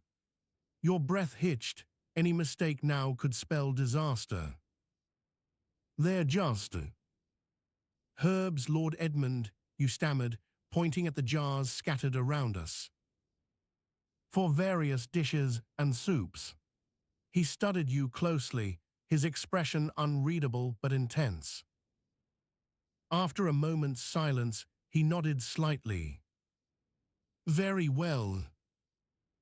Keep your guard up." With that, he turned to leave, leaving behind an unsettling sense of unease. You watched him go until the door shut firmly, then exhaled deeply and resumed work on the jar you had prepared. That night, as Lady Isolde dined alone in her chambers, she found the jar among your usual supplies, its contents mixed with others to avoid suspicion. She tasted it cautiously, her face contorting slightly before nodding approvingly once more. And for a moment, everything seemed almost back on track. But deep down, you knew that the game had changed dramatically. The next few days would test not only your skills as a servant, but also your very soul in ways you never could have imagined. The weight of a thick woolen cloak settled upon your shoulders like an old friend, its warmth seeping through to the skin where it clung close. The air was crisp, with the bite of autumn's chill, and you could smell the faint scent of pine needles mingling with the earthy stench of manure from the nearby stables. A distant caw echoed softly as a crow settled on one of the ancient oak trees lining the castle courtyard. The next few days would test not only your skills as a servant, but also your very soul in ways you never could have imagined. The first challenge came soon after dawn, when the thick fog still clung to the grass like a shroud. You were tasked with gathering firewood for the morning's cooking fires. The courtyard was dim and silent, save for the occasional splash of water from the well as servants hurried down its steps. You took up your basket and began the familiar path through the dense underbrush that led to the outskirts of the castle grounds. Each step sent small stones skittering behind you, their rustling against the earth a soft whisper in the silence. The weight of the heavy cloak made movement sluggish, but it was better than nothing on this cold morning. As you gathered branches and twigs, your fingers quickly learned to distinguish between those that would burn well and those too green or small. You found yourself almost enjoying the rhythmic work. There was a certain satisfaction in seeing each piece neatly stacked into the basket, fitting just right. The sun began its slow ascent through the trees, casting slivers of light that glinted off leaves like tiny diamonds. When you returned to the courtyard, your basket was heaved onto one side by a gruff voice demanding attention. You set it down beside the others and turned towards the direction of the voice. There stood Sir Walter, his brow furrowed in displeasure as he looked over his shoulder at where several baskets lay empty. "Where is your wood?" he demanded, his tone sharp but not unkind. You swallowed hard and stepped forward. "I have gathered what I could," you said softly, holding up the basket to show its contents. Sir Walter's gaze scanned it quickly before returning to yours. He nodded once, curtly, as if deciding that your efforts were adequate despite their modest size. "Very well," he said, his voice dropping low enough that only you heard him, "but remember this, the fire must never go out in this castle." With a nod from Sir Walter, you turned to fetch another load of wood, trying not to let the weight of his words hang heavy on your mind. Back in the courtyard, the stench of manure was more pronounced. Servants bustled about their tasks with practiced efficiency, each one focused and silent as they moved through their morning routines. The smell of breakfast cooking wafted from various hearths and kitchens. It was a mix of sweet pastries, savory soups, and something too pungent to identify, but that made your stomach tighten. As you returned with another basket, the sound of clinking metal caught your attention, knives being sharpened on whetstones by one of the kitchen boys. The rhythmic grind filled your ears as he worked meticulously, his movements fluid yet precise. You watched for a moment before reaching into your pocket and pulling out an old tin whistle you had found tucked away in a corner of your tiny room above the stables. You played it softly, allowing its gentle melody to blend with the background noise of the castle. The sound was simple but comforting, it transporting you momentarily back home, where such music often filled long winter evenings. A nearby servant glanced up from her task and smiled faintly in response before returning to work. For a moment, the weight of your surroundings seemed less oppressive. The courtyard continued its steady hum as morning turned into afternoon. Servants moved like clockwork, each one performing their tasks with practiced ease. You found yourself drawn closer to the kitchen area, where the scent of roasting meat and fresh bread was almost overpowering. The heat from nearby ovens made your cheeks flush. It felt good against the chill that had settled in since dawn. In a small corner, near the hearth stood a woman named Eliza, whose hands moved with surprising grace as she worked on plating several dishes for the morning's feast. She wore an apron over her simple shift and kept her head bowed low to avoid any spills or splatters. Her presence was almost silent, a testament to years of service, and yet there was no denying the strength that lay within. You watched Eliza closely, fascinated by both the skill required in her work and the quiet dignity with which she carried it out. She lifted a platter carefully, its contents gleaming under the flickering light from the fire. A small piece of roasted meat caught your eye. It was perfectly cooked, neither too well done nor raw, and you found yourself thinking about how many times such perfection had been achieved through years of practice. As Eliza placed another plate down, she glanced up and met your gaze briefly before returning to her task. You felt a small smile tugging at the corners of your mouth. Perhaps being here was not so bad after all. Perhaps there was more to life than just gathering wood or fetching water. But as you looked around again, the harsh reality of your new existence began to set in once more. The servants moved with purpose and efficiency, their tasks almost robotic, but for a few moments when they would catch each other's eye and share a silent nod. You saw the way Sir Walter watched over them, his eyes sharp, his judgments quick, and wondered how long it would take before he decided you were not cut out for such work. The sun began its descent into the horizon. Light filtered through the courtyard in narrow shafts of gold that danced upon the ground. Shadows lengthened and deepened as day turned to dusk. The air grew colder, carrying with it a hint of autumn's bite that nipped at your nose. You pulled your cloak tighter around you, grateful for its warmth. As night fell, the castle took on an almost eerie glow from the many hearths scattered throughout. Each one cast dancing shadows across walls and floors, creating a mesmerizing play of light and dark. The courtyard was now alive with activity. Servants moved quickly between buildings, carrying baskets or buckets filled with supplies for various tasks. You found yourself drawn to a small fire near the outer wall, where several other servants had gathered. They sat in circles around it, hands cupping mugs of ale as they talked quietly among themselves. Stories and jokes passed from one to another, while fingers played idly over the metal rims.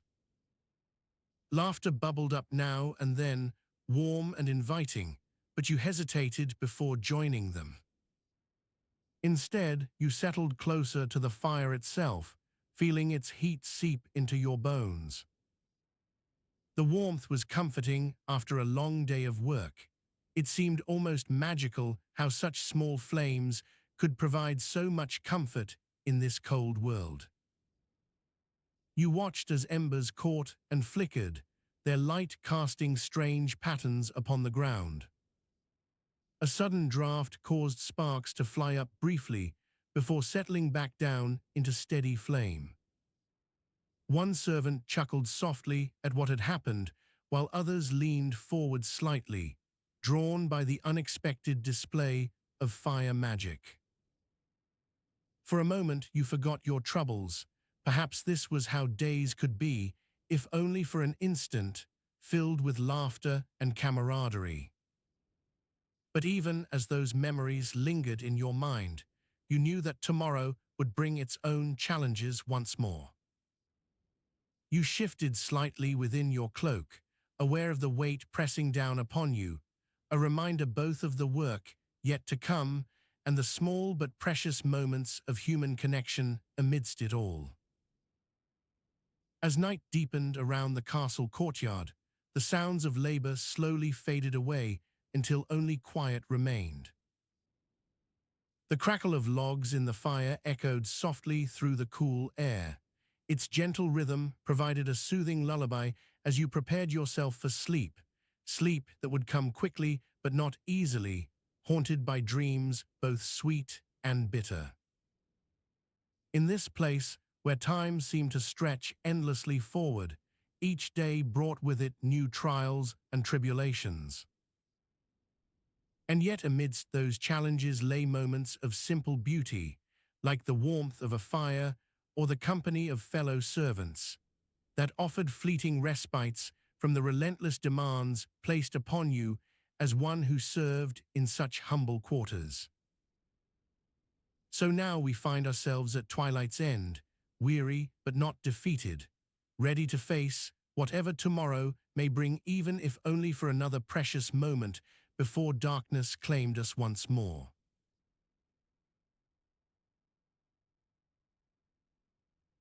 The air grows heavy with the scent of roasting meat and freshly baked bread, mingling with the faint aroma of smoke from the fires that dot the castle's courtyard like scattered stars on a dark night.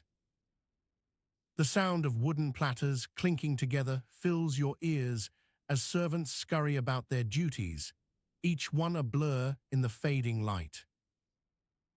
You feel the chills seep through your woolen cloak, and you wrap it tighter around yourself to ward off the evening cool. You carry a large earthenware bowl filled with stew towards the kitchen hearth, where the warmth is most welcoming. The stone floor beneath your feet is cold and hard. You can almost taste its rough texture as you shift from foot to foot in an attempt to find some comfort. Your hands are numb, fingers tingling slightly from the chill. You place the bowl on a nearby table and begin ladling out servings for yourself. The stew is hearty, seasoned with pepper and thyme, a blend that brings a smile of recognition despite its simple nature. You take a large spoonful, the broth warm against your tongue as it slides down into your waiting mouth. It's comforting, grounding you in this moment amidst the bustle around you. The kitchen walls are lined with shelves filled to the brim with pottery and herbs, their aromas wafting towards you. As you sit on a wooden stool at one of several tables scattered about, you pull out a small plate and cutlery from your satchel. You set them down before beginning another spoonful, noticing that every act seems to take twice the effort today. Perhaps it's just tiredness catching up with you, or maybe something more troubling is amiss. The kitchen hums with activity, voices blending into an indistinct murmur punctuated by occasional clinks and bangs from various tasks. A nearby servant girl pauses in her work long enough to offer a smile before resuming her task of scrubbing a large iron pot. You return the gesture briefly, feeling a momentary connection that fades as soon as she turns back to her chores. Your thoughts drift to the day's events, each one blending into another until they become an undifferentiated mass in your mind. The castle is vast and complex, its many layers of life intertwined yet distinct. You are but one thread in this intricate tapestry, albeit a crucial one if you wish to survive long enough for anyone else to notice. As the last rays of sunlight slip below the horizon, casting everything into shadow, you realize that tonight might be different from others. The air feels heavier now, charged with something unspoken. A faint sense of unease settles in your chest, a weight that's difficult to shake off despite your best efforts. You set down your spoon and stretch your arms above your head, feeling the strain from hours of labor. Your muscles ache, protesting against each day's demands. The fire crackles merrily nearby, its warm glow reflecting off polished metal and stone surfaces. You take a deep breath, inhaling the mingled scents of wood smoke and cooking food. A noise draws your attention. It comes from the direction of the castle walls beyond the kitchen door. It's not entirely clear at first, perhaps just an errant branch snapping in the wind, or perhaps something more subtle. The silence that follows is almost oppressive, a palpable absence where sound should be. You set down your plate and knife carefully on the table. The weight of responsibility settles over you once again as reality begins to creep into this moment of respite. Servants are expected to stay vigilant even during their breaks. It's not just about personal safety, but also about protecting those who cannot protect themselves. The castle is a fortress, yes, but also a complex web where everyone has a role. You stand slowly, wincing slightly as your muscles protest the movement. You reach for the bowl again and fill up another plate before making your way towards the door leading to the walls. The wood feels cool under your fingers. You grasp it firmly, pulling yourself into the relative darkness beyond. The night air is crisp and invigorating against your skin, carrying with it a faint metallic tang from ironwork nearby. You take a step out onto the battlements, feeling the stone beneath your feet as it shifts slightly at your weight. The stars are already beginning to twinkle in the deepening sky above. As you stand there, taking in your surroundings, something catches your eye, or rather, the lack of something. A sense that some part of this fortress is missing, a piece that should be here but is. You scan the walls methodically, heart racing slightly as unease intensifies within you. The record keeper's tower stands just ahead. It's usually bathed in light from its own torches at night. You approach cautiously, hands gripping the rough stone wall for support. The air grows cooler with each step closer to the tower, carrying a faint scent of old parchment and ink that seems almost sorrowful. You reach out a hand, tracing the surface of one of the large wooden doors before pushing it open slowly. Inside, you find what should have been waiting here: records, scrolls, ledgers, all neatly organized on shelves lined with thick leather-bound volumes. But something is amiss. Several sections are empty where they once held information crucial to the castle's daily operations. Parchment lies scattered across the floor, some torn or burned at their edges. A chill runs down your spine as you realize that these aren't just lost documents, but potentially critical ones. The record keepers were responsible for much of what made this fortress functional, from managing supplies to tracking finances and maintaining communication networks with other strongholds. Their silence now means others must take over, likely causing confusion or worse. You bend down carefully, picking up one particularly charred scroll that seems partially readable despite the damage. The text is in a language you struggle to recognize, but contains references to dates long past and events you can only imagine, perhaps some sort of cryptic warning or directive meant for someone else entirely. Your fingers brush against something metallic hidden beneath the parchment, causing it to shift slightly as you uncover more details. It's a small iron key, worn smooth by age and use. You hold it up in the flickering light from your lantern, feeling its weight. This could be crucial. You decide not to tamper with anything further for now, but instead report back directly to Lord Ulrich when he returns later tonight. His chambers are just down another set of winding stone stairs. You can almost hear his voice resounding through them as he goes about evening preparations. You make your way there quickly, heart racing faster each step. Reaching the door, you knock softly but firmly several times before pushing it open ajar to peer inside.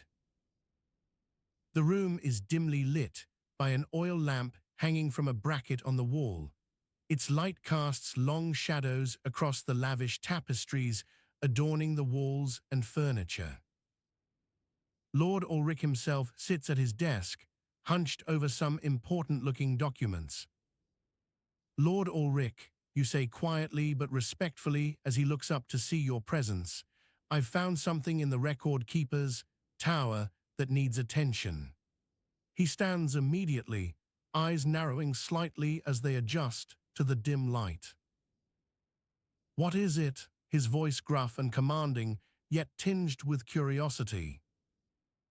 I believe there was an attempt.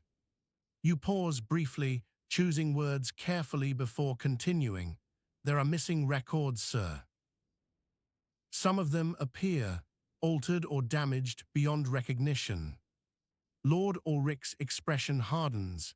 He gestures for you to follow him into the main chamber where they can discuss this matter further without being overheard. Together, you move towards a large map hanging on one wall. It shows the layout and history of not just your fortress, but several others within miles.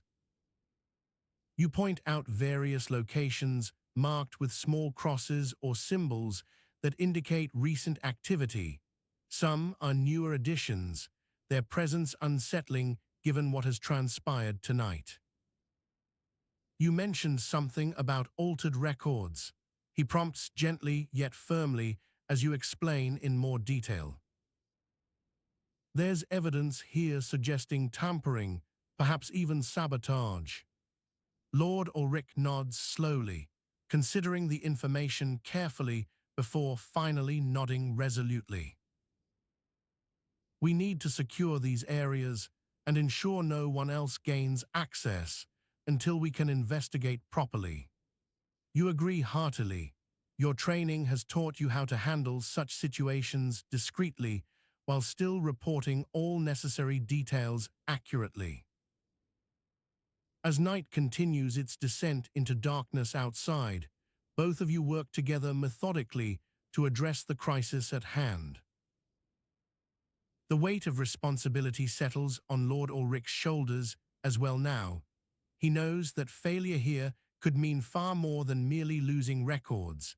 It might jeopardize not just this fortress, but all those connected to it through similar networks. You leave his chambers finally, feeling a mix of exhaustion and renewed purpose settling over you. The castle will be quiet once again soon enough, save for the occasional distant cry or creak that betrays its continued life within these walls.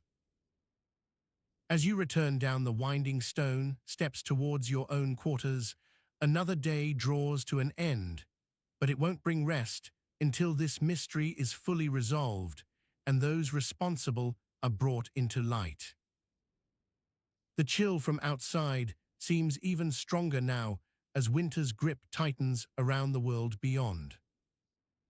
Yet inside, within these walls where secrets lie hidden beneath layers of history, there remains a faint glimmer of hope that perhaps tonight marks only a temporary setback rather than an irreversible turning point in this grand tapestry we call life.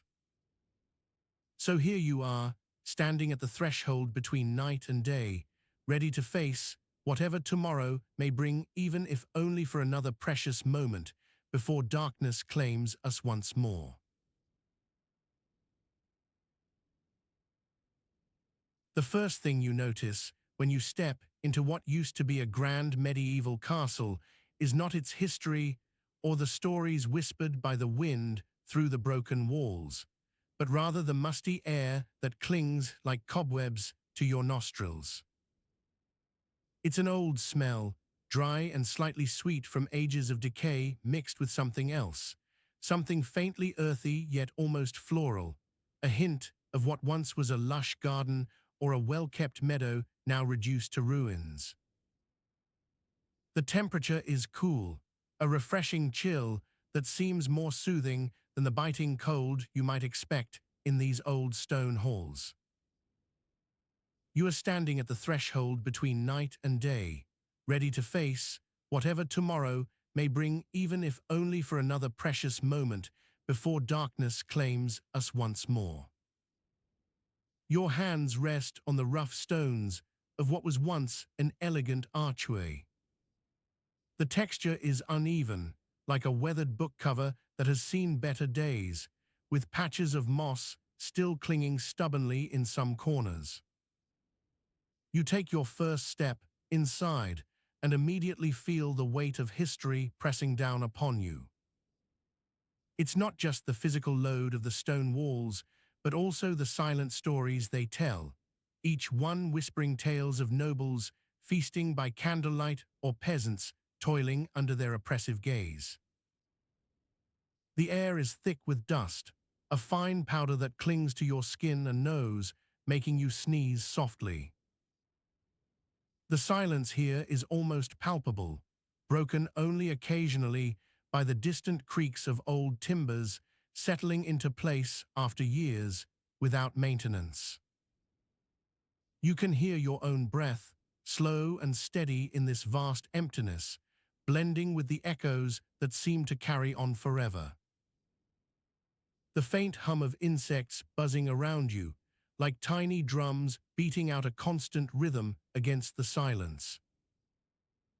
You reach for a nearby pillar, its surface cold beneath your touch, as if it has been waiting here just so you might find solace in its unyielding presence. As you do, you notice that part of the stone is softer than others, perhaps from water damage or age, but certainly not natural to this grand structure. With each step deeper into the castle's heart, your senses become more attuned to the environment around you. The light here is sparse. A few slivers of moonlight manage to penetrate through the gaping holes in the ceiling, casting long shadows that dance upon the floor like restless spirits. You can feel the walls close in slightly as you move further into the interior, their weight pressing down on your chest. In one corner, you come across what appears to be a small alcove. The space is cluttered with debris, broken pottery shards, fragments of parchment, and even a few old coins scattered about like abandoned treasures from long ago.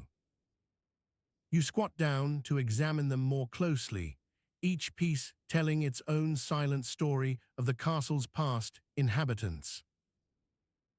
Your fingers brush against something hard beneath your palm, a stone that feels different than its neighbors. It is smooth in some spots, but rough-hewn in others, as if it has been carved and then allowed to weather naturally over time. You lift it carefully from where it lies, revealing a small cavity within, almost like an alcove or perhaps even another passage leading somewhere hidden. Inside this hollow space, you find something that catches your attention, a thin piece of parchment folded into itself multiple times. The ink is faded, but still legible enough to make out the faint letters scrawled across its surface. You unfold it slowly, curious about what might be written here in a place so forgotten by time and all who once walked these halls. The words are old and worn, yet surprisingly coherent when read aloud. Do not let your heart grow cold, for we have heard your cries.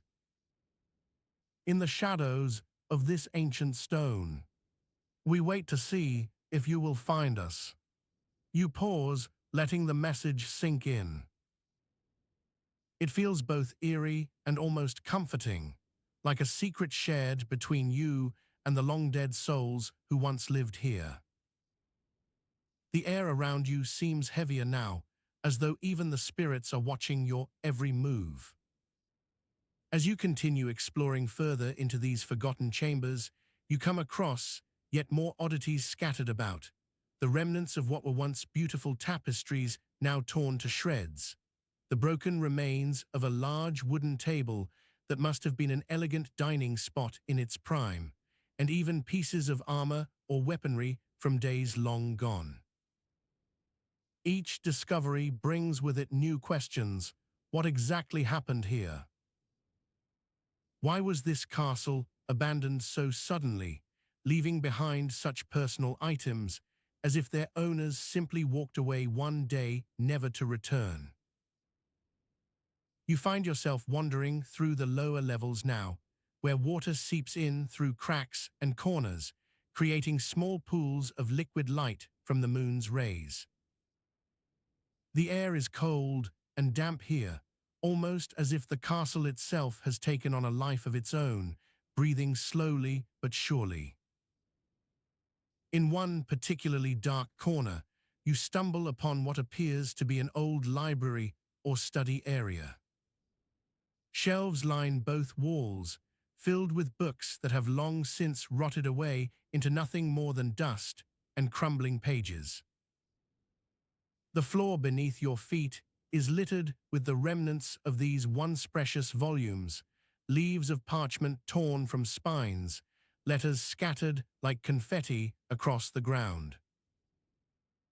As you kneel down to examine one particularly well-preserved tome, its cover embossed with intricate designs now faded but still visible under moonlight, something catches your eye. Half hidden within a crevice between two shelves, you discover another small stone tablet, a crude drawing scratched into it that depicts what looks like a dark shape emerging from the castle walls at night.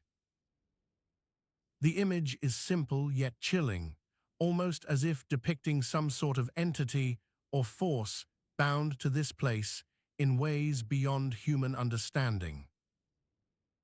It seems almost alive, pulsing with an energy both ancient and unsettling.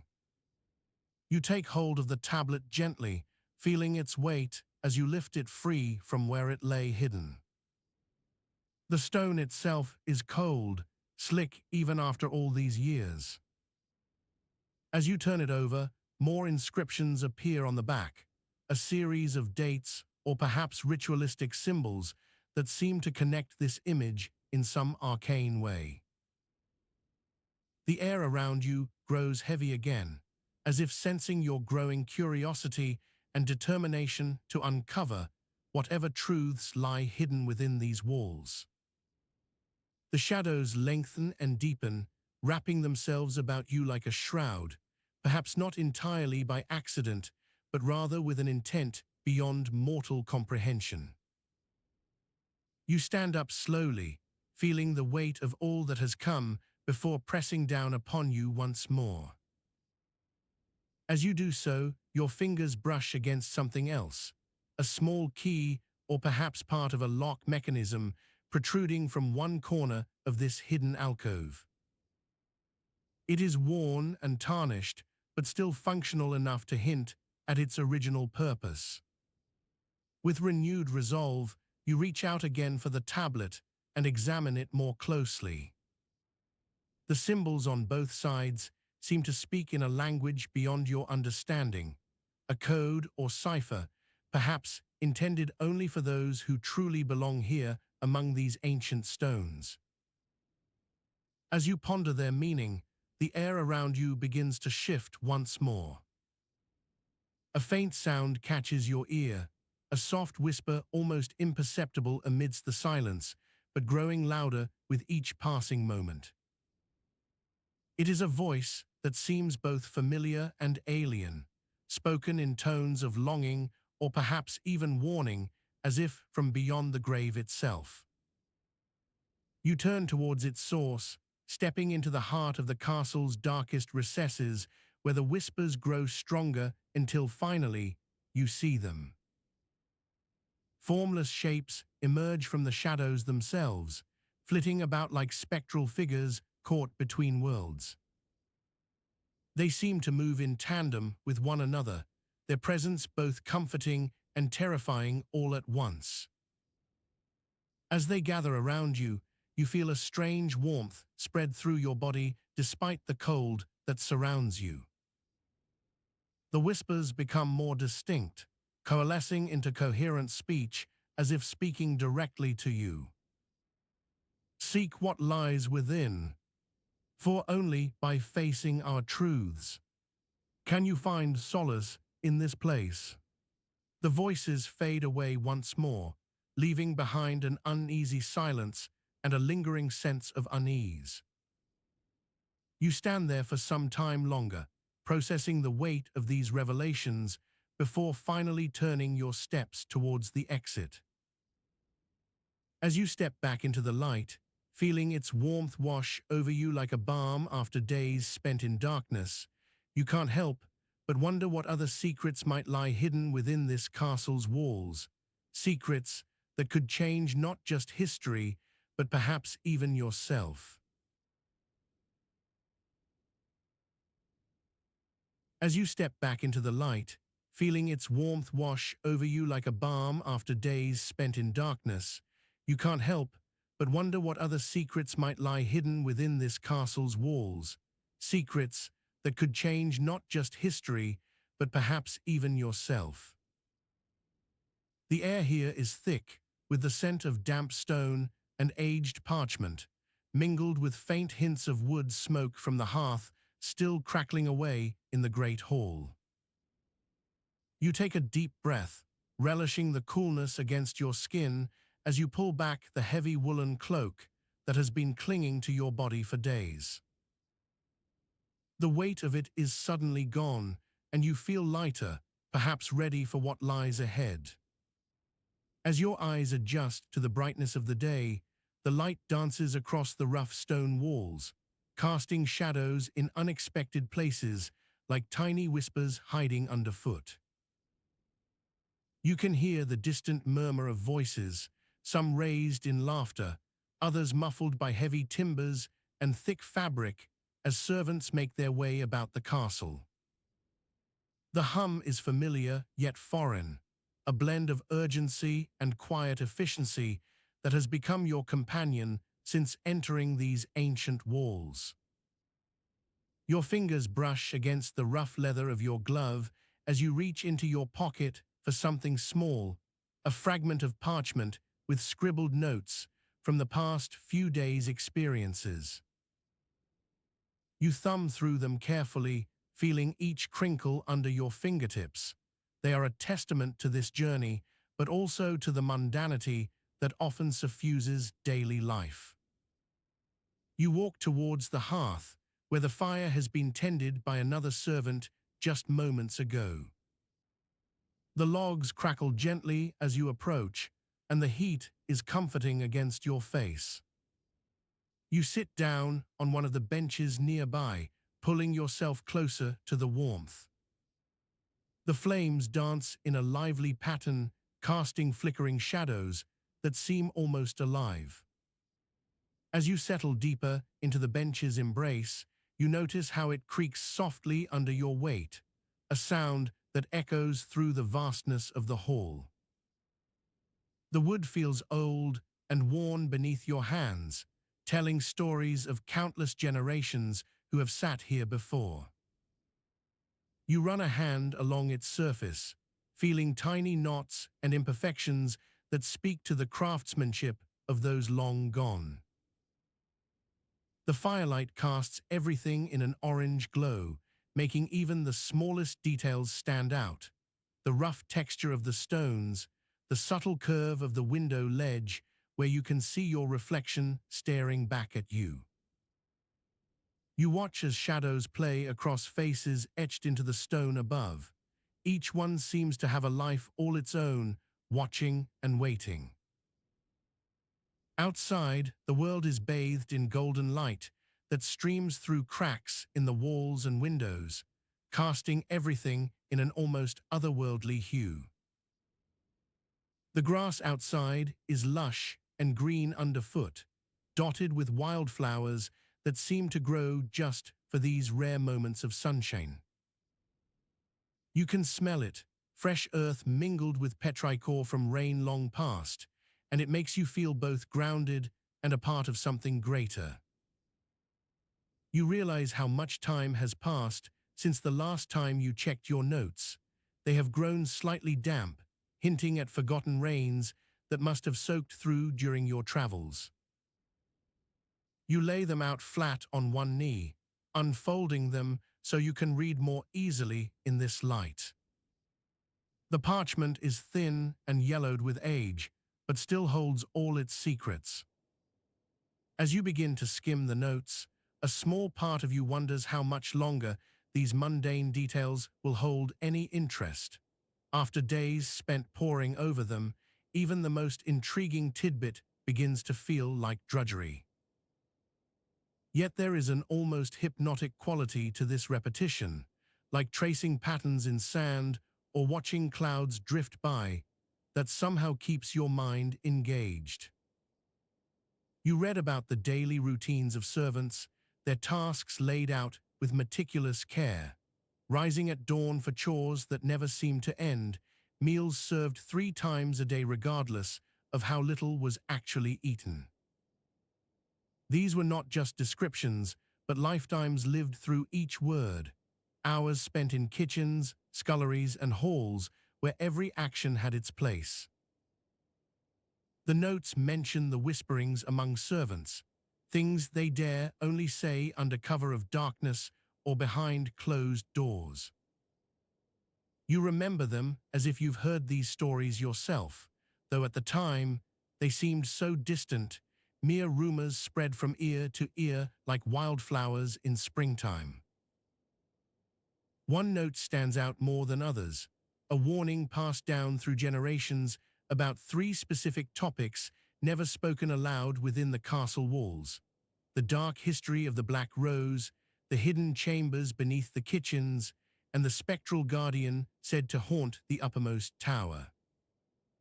These were forbidden not just because they held danger, but also because their truths threatened to unravel the very fabric of life here. You shiver slightly as you read this last entry, feeling a chill that seems more from memory than air temperature. The Black Rose was said to be born in betrayal and bloodshed. Its existence hinted at secrets so deep, even the castle walls seemed reluctant to reveal them fully. Hidden chambers held tales of secret meetings between lords and ladies who sought solace beyond the public gaze, places where passions were whispered about, promises exchanged, and power plays enacted. Spectral guardians often served as protectors or punishers, their presence a reminder that some secrets belonged only in dreams. Yet these particular accounts spoke more to what was unspoken than explicitly stated. They hinted at truths too painful for daylight, but necessary to maintain the delicate balance of order within this ancient household. You run your fingers along the parchment once more, feeling its smooth surface under your touch, a silent testament to hands that have held it before you. As if in response, a distant creak echoes through the hall again, drawing you back into reality. You sigh softly, adjusting yourself on the bench and closing your eyes for just a moment. When you open them once more, there is a sense of calm settling over everything, almost as though time itself has slowed down slightly within these walls. The firelight continues its dance upon the floorboards, while outside the sun begins to set, painting everything in soft hues of orange and pink before fading into twilight's embrace. You gather your notes carefully, tucking them back into their leather casing just as a shadow falls across you from above, a servant passing by on her way to fetch more wood for the fire. She glances at you briefly, but says nothing, likely too focused on her own tasks. This is how it always feels when servants work together, efficiently and quietly, blending seamlessly into the background. As she disappears around a corner, you turn your attention back to the bench where you've been sitting. The wood beneath you still gives off an occasional creak, as if alive with memories of those who have sat here before. You stretch slightly, feeling the weight of time pressing down upon you, but also knowing there is more yet to discover. You stand up slowly, taking in one last look at everything around, shadows lengthening across the floorboards, the soft glow from the hearth, and the faint smell of smoke lingering still, and then begin your journey back out into whatever lay ahead. Though tiredness begins to seep through your bones as night draws closer, there is a quiet determination in your step that refuses to be dampened by fatigue. This castle holds many secrets, some whispered under cover of darkness, others etched deep within the very stone itself. As you make your way towards wherever destiny has next placed you, one thing remains clear. Even among its shadows and whispers lies endless potential for discovery. As dawn painted the sky in hues of pink and gold, you stepped into the grand, yet eerie silence that clung to the castle's corridors like an old lover's embrace. The air was thick with a mix of musty memories and lingering whispers, whispers that seemed to echo through time itself. You felt a shiver run down your spine as you realized this place held more than just stone walls. It whispered secrets in the dead of night, secrets that could only be shared by those who had endured its harsh embrace. You wandered into the servants' quarters, a collection of small rooms with simple furnishings and faded tapestries hanging on cracked wooden beams.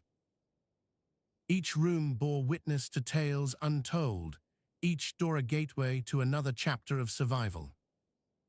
You paused before one particular door, marked only by an intricate symbol etched into its surface, a crescent moon bisected by a single star. Inside the room lay a young girl named Ilara, her eyes wide with fear and curiosity, as she recounted stories that had been passed down through generations of castle servants. She spoke in hushed tones, ensuring no one else could hear their words. The first thing Ilara whispered was about the ancient curse that plagued every new servant who dared to enter the castle's forbidden basement. "They say," Ilara began, her voice barely above a murmur, "that if you dare venture below ground, the very earth beneath your feet will betray you. It is said that each stone in those depths carries an echo of sorrow and despair, souls trapped by ancient magic, seeking release through the touch of the living." The second whisper concerned the castle's secret kitchens, a labyrinthine network hidden behind false walls and cleverly disguised passages. "There," Ilara continued, her eyes gleaming with the excitement that comes from shared secrets, "lies the heart of the castle's survival. The keepers of these kitchens are more than just cooks. They hold power within their hands. They can control what you eat, when you eat, and how much. Starvation is a tool used to break even the strongest." As she spoke, Ilara's fingers traced patterns on her bedroll, as if drawing invisible maps of hidden pathways and forgotten recipes. The third whisper was perhaps the most chilling, about the cursed mirror. "In the grand hall," whispered Ilara, "hangs a massive oak-framed mirror. Some say it is enchanted, others believe its surface holds the souls of those who dared to defy their masters. To gaze upon that glass for more than 3 minutes means inviting an unwelcome visitor into your dreams, visitors who will haunt you forever." Ilara's tales seemed almost too fantastical, but there was a weight in her voice, a gravity born from personal experience. She spoke of the many servants before you who had been tempted by these whispers and met dire fates as a result. With each story, the air around you grew colder. You felt your resolve strengthen, a mix of fear and determination pushing back against the shadows that clung to every corner. The castle was alive with its past, breathing life into tales both beautiful and terrifying. As morning light spilled through gaps in the heavy drapes, casting long shadows across the floor, Ilara's voice faded away. She lay down on her bedroll, exhaustion evident even as she smiled at you before closing her eyes. You left that room with a newfound sense of purpose, both to survive this castle and to uncover its deepest secrets. The journey ahead was fraught with peril, but armed with the knowledge whispered by Ilara, perhaps you could navigate these hidden dangers better than others had before. As you moved through the corridors, each step echoing in the stillness, you knew that your path would be as treacherous as it was filled with potential for discovery. The castle's secrets lay waiting, tales of survival, danger, and the enduring human spirit. You were but one thread in its vast tapestry, destined to weave through these corridors of history, bound by a shared understanding of what it means to truly endure within these walls.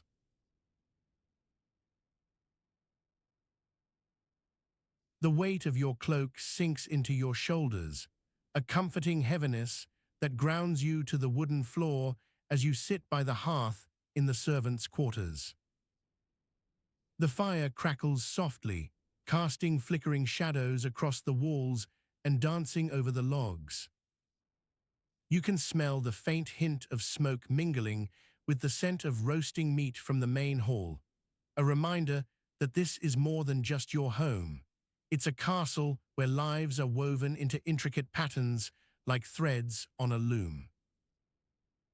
The air feels cool, not quite cold, but enough to make you appreciate the warmth emanating from the fire.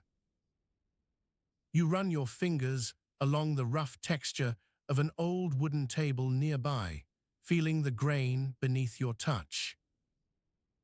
It has seen so many hands and stories, each one etched into its surface like a silent history lesson.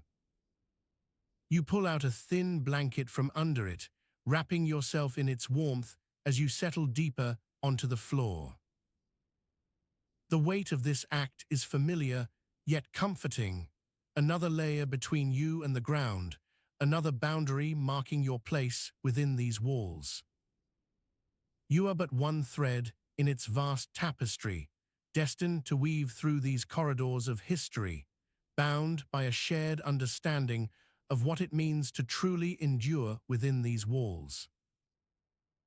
The sound of distant voices fades into the background, a muffled conversation, perhaps about plans for the next day or gossiping among the servants you can't quite make out. The silence is filled with the soft creaks and groans of the castle itself, a slow, constant rhythm that seems to lull you gently into your thoughts. You recall the days leading up to this moment, the training, the chores, the endless repetition of tasks that seemed both trivial and significant all at once.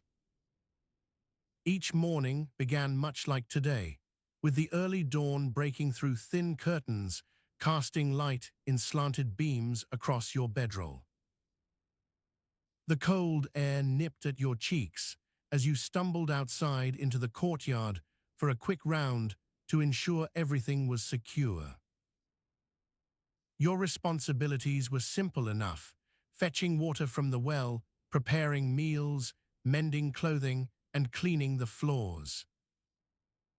But there was no shortage of small challenges, spills that needed immediate attention, orders from various nobles whose whims could shift as quickly as the wind, or the constant supervision by Mistress Leela, your master's chamberlain.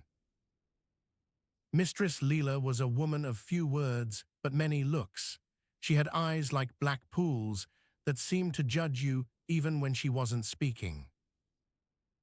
There were days when her frown would make you feel as though you might collapse under its weight. Other times, A small nod or smile could lift your spirits for the rest of your shift. Today was much like any other. You carried buckets from the well and filled large cauldrons with water that smelled of herbs and soap. You swept the floors of the main hall with care, brushing away cobwebs as they tumbled to the ground in a spider's web pattern before disappearing into crevices.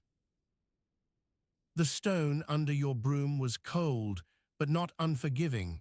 It accepted your presence without complaint. By midday, you were allowed a brief respite in the servants' quarters, time enough for a hasty lunch of bread and cheese, washed down with water from the well. You ate quickly to avoid drawing attention, keeping an eye on Mistress Leela, who hovered nearby like a vulture waiting for prey. But today was different. Something seemed off, a sense that perhaps you were not as invisible as you had been led to believe. A whisper of unease settled in your stomach as you prepared the afternoon meal, a stew thick with vegetables and meat from the kitchen. The air felt charged, filled with an almost tangible tension that made your spine tingle. As the sun began its descent towards the horizon, casting long shadows through the windows, Mistress Leela called for all servants to gather in the main hall. You found yourself among others, a collection of faces you recognized but knew little about, standing together under her watchful eye. The silence was almost unbearable as she addressed us with a voice that carried authority and fear. "Today is your third day," she began, her words slow and deliberate. "You have shown promise in your duties, but there are certain things I must inform you of before it's too late." Your heart skipped a beat at the gravity in her tone. She paused for what felt like an eternity, long enough to make you wonder if this was where she would deliver some terrible news about your position or fate. "Amongst us," she continued, "there are certain words and practices that must never be spoken aloud. They carry power. Power. What kind of power could there possibly be in a word?" Her gaze swept across the room as though looking for confirmation before continuing, her voice dropping to an almost whisper. "One such term is forsaken." Forsaken, your mind raced, trying to connect this strange and ominous phrase with anything familiar. Mistress Leela's eyes locked onto yours, a mixture of sternness and something else, perhaps regret or sorrow, shining through the hardness of her expression. "This word. It is forbidden," she repeated firmly. "To speak its name aloud would bring nothing but misfortune." You swallowed hard, suddenly acutely aware that this was more than just some idle superstition. There was an unspoken weight to these words, a secret shared between those who knew and those who didn't. As the meeting broke up, you found yourself lingering near Mistress Leela's desk, hesitating before speaking. Her presence loomed over you like a dark cloud, but there was something in her eyes that made you curious despite your growing unease. "Why do they call it forbidden?" you asked softly, your voice barely above a whisper. Mistress Leela studied you for several moments before answering. "It is an old word, tied to ancient beliefs and rituals that are now considered obsolete." She hesitated again, as though searching for the right words. "But in this place," she concluded with a sigh, "we must be careful." You nodded slowly, trying to process what had just been said. The weight of her gaze felt almost palpable, a silent reminder that secrets were not meant to be shared. As you returned to your chores later that evening, the words lingered in your mind. Forsaken, a name nobody would say out loud after the third day. You wondered why such a simple word could carry so much power, and what it might mean for someone like you who was new to this world of castles and nobility. The fire crackled softly, its warmth seeping into your bones as you sat by the hearth in the servants' quarters. The shadows danced over your face, casting deep lines that seemed almost permanent against the soft light. You leaned forward slightly, feeling the blanket's warmth around you, another layer of comfort amidst the growing uncertainty. The sound of distant footsteps echoed through the castle walls, a reminder that time was passing, and with it, another day had come to an end. The silence settled over you like a heavy cloak, wrapping itself tightly around your thoughts as you prepared for sleep. Tomorrow would bring new challenges, but tonight belonged to reflection, questions swirling in your mind about this strange word and the power behind its name. As exhaustion began to claim you, you lay down on the hard wooden floor, closing your eyes and letting yourself be carried away by the gentle lull of the fire's flame. Exhaustion did indeed claim you quickly that night, yet, even in slumber's embrace, your thoughts lingered on the enigmatic word. You tossed and turned, each shift bringing a new question to mind. What was this power it held? Could words truly have such dominion over souls and minds? You dreamed, a dream so vivid that upon waking, you could almost taste its reality. In the dream, you found yourself in a grand hall filled with nobles from every corner of your land. They were all gathered to witness the utterance of this forbidden word. Your heart pounded as they approached, their faces etched with both curiosity and fear. Suddenly, the air grew thick. It was almost tangible, like the scent of old parchment or wet earth. The tension in the room was palpable. You stood there, eyes wide, not daring to speak, but wishing desperately for a chance to say something, anything, that could perhaps break the spell or offer some insight into what they were about to do. One by one, each noble approached the center of the hall, a large stone table etched with runes that seemed to glow faintly. They knelt before it and whispered their names inaudibly. But when their backs faced you once more, a single word left their lips: sovereign. The room erupted into chaos as every voice spoke the forbidden name at precisely the same moment. The air crackled with energy. You felt a wave of power wash over you. It was unlike anything you had ever experienced, neither hot nor cold, but rather an overwhelming sense of presence, a whispering in your mind that seemed to shape and mold reality itself. In that instant, visions flooded your senses, scenes from centuries past played out before you like a silent film. You saw the rise and fall of kingdoms, witnessed great battles, both won and lost, watched as the very fabric of society shifted under the weight of words spoken aloud by rulers and commoners alike. Each whisper altered destiny in ways no one could fully comprehend. But then came a question that lingered like an unanswerable riddle. Why would anyone dare to risk such power? What lay behind this fear, this reverence for silence? Was it merely superstition or something far more profound? As dawn approached and the dream began to fade, you realized with a start that you could still hear its echoes. The whispers were faint now, mere murmurs in your mind, but they persisted, urging you to uncover their meaning. With determination burning within you, you arose from the cold floor of the keep's hall. The fire had long since died down, leaving only embers and ash as evidence of past warmth. You stepped outside into the cool morning air, feeling a renewed sense of purpose and resolve. The courtyard was quiet, few servants moved about their tasks yet.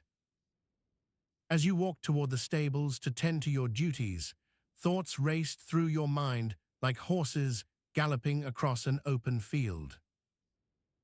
What secrets did this name hold? And what could it mean for those who dared to speak its true power? Your footsteps echoed softly on the stone path as you pondered these questions. Perhaps tonight's reflection was just a prelude, a mere glimpse of a larger mystery waiting to be unraveled. Tonight belonged not only to questioning, but also to planning, for you knew that if this word truly held such immense power, understanding its full potential might prove essential, especially in the precarious world of medieval servitude, where every misstep could mean dire consequences. The warmth of a slow-burning fire crackled softly, its heat seeping into your bones as you leaned back against the thick wooden wall of the keep's grand hall. The air was heavy with the scent of burning wood and the faint tang of salted meat that had been slowly cooking over an open hearth for hours. Your fingers brushed against a worn tapestry hanging just out of reach, its faded colors almost blending into the shadows cast by the flickering candlelight. Tonight belonged not only to questioning, but also to planning, for you knew that if this word truly held such immense power, understanding its full potential might prove essential, especially in the precarious world of medieval servitude, where every misstep could mean dire consequences. Your mind wandered back to the secret whisper that had lingered like a dark cloud over your days. The sound of quiet laughter drifted through the hall from somewhere distant, a reminder of the many hands and voices that helped maintain this grand structure, though their names were often forgotten as quickly as they appeared. A soft creak echoed nearby, the door opening just enough to let in a cool draft that tingled along your neck before settling into an almost comforting chill. You rubbed your arms gently, feeling the fabric of your tunic pull over your skin as you wrapped it tighter around yourself. The weight of responsibility felt heavy tonight, pressing down on shoulders already sore from a day's work. Every task seemed to lead back to this one question: what if the word held such power? What would change? The firelight cast long shadows that danced across the stone floor, creating an almost hypnotic rhythm as they moved with each flicker of flame. You sat in a corner, hidden from prying eyes by a stack of wooden barrels and crates, your legs tucked close to protect against the cold night air seeping through tiny gaps between them. A soft thump sounded outside, followed by the muffled footsteps of someone hurrying past, perhaps seeking warmth or just needing to get somewhere quickly. The sound faded into silence once more, leaving only the steady rhythm of the fire and the distant murmur of voices too low for you to catch their words, but enough to know they were there. You reached down to the ground beside your feet, feeling a smooth surface under your fingers, a small leather-bound book hidden beneath the layer of dust.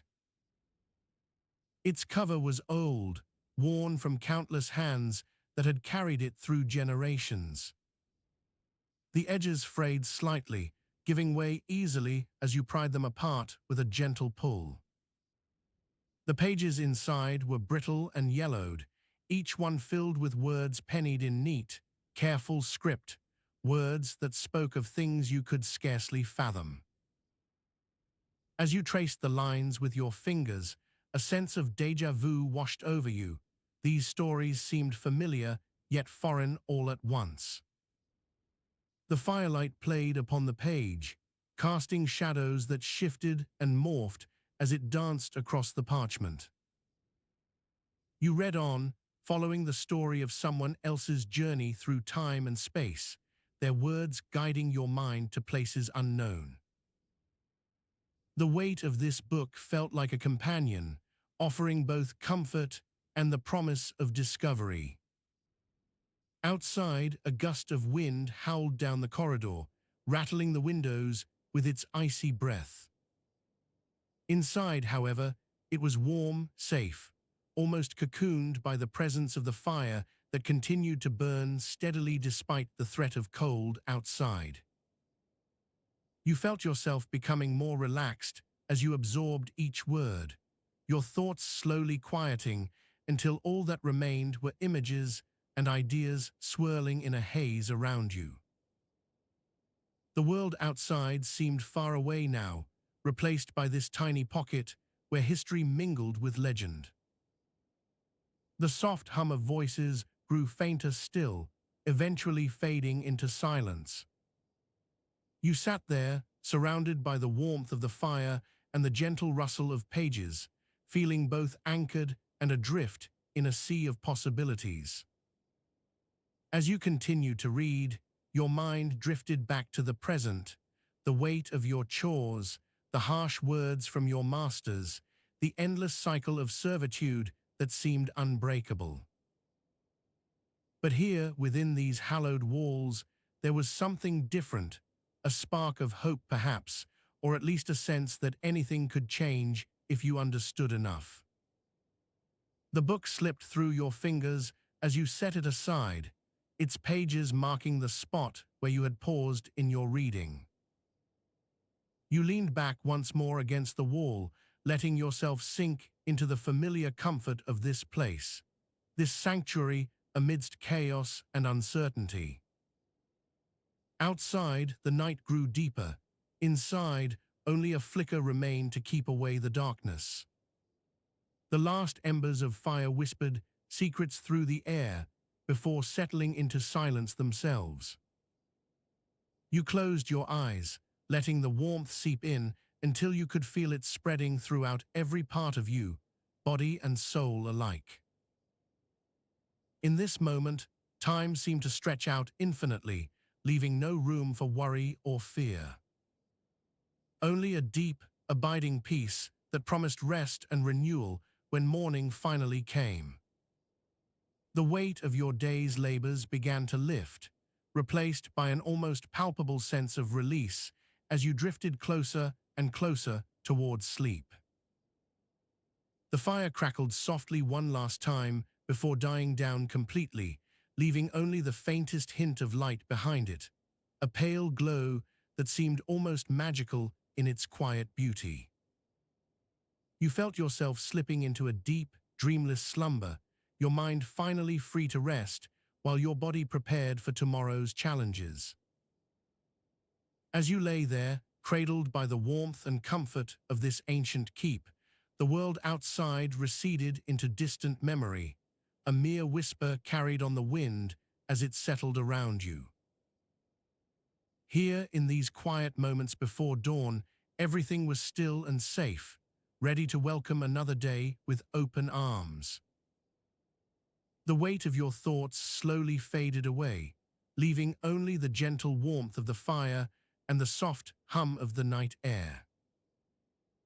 In this peaceful respite, all was right with the world as you drifted into a restful sleep, dreams yet to come. As dawn broke with its first cautious rays, casting golden hues upon the stone walls and silhouetting the distant hills in a rosy glow, you stirred gently from your slumber. The fire had dwindled to a small ember, crackling softly as it whispered of stories long forgotten. Your limbs stretched lazily, sending shivers down your spine that tingled with the promise of new adventures, yet unseen. The air was crisp and filled with the scent of wood smoke and earth, elements you found both comforting and unsettling in their familiarity. You rose slowly from the bedroll where you had laid out to rest, feeling the rough fabric against your skin like an old friend. The weight of a lifetime's worth of knowledge pressed down upon you, knowing that this life was but a temporary respite before returning to the chaos of modernity. Outside, the castle stood silent and unassuming in its morning silence, save for the occasional cawing of a crow or the distant call of a rooster. The courtyard, usually bustling with activity at such hours, lay still under a blanket of dewy grass. Shadows danced along the walls as light crept higher into the sky.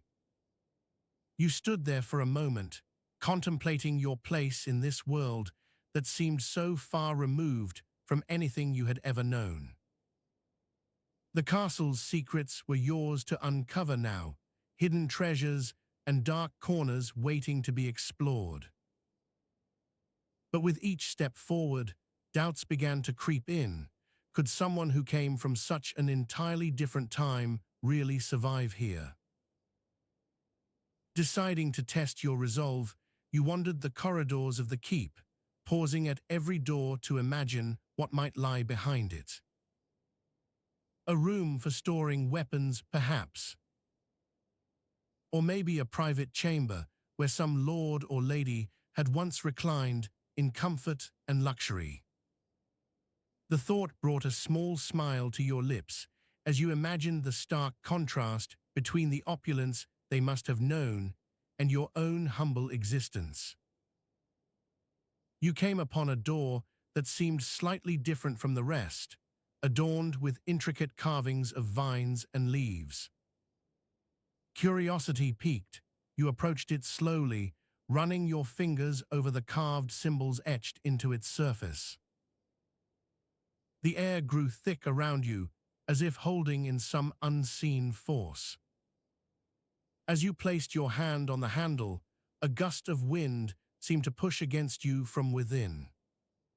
Steeling yourself for whatever might come next, you pushed open the door and stepped inside. A dim light flickered just beyond reach, casting long shadows that danced along the walls.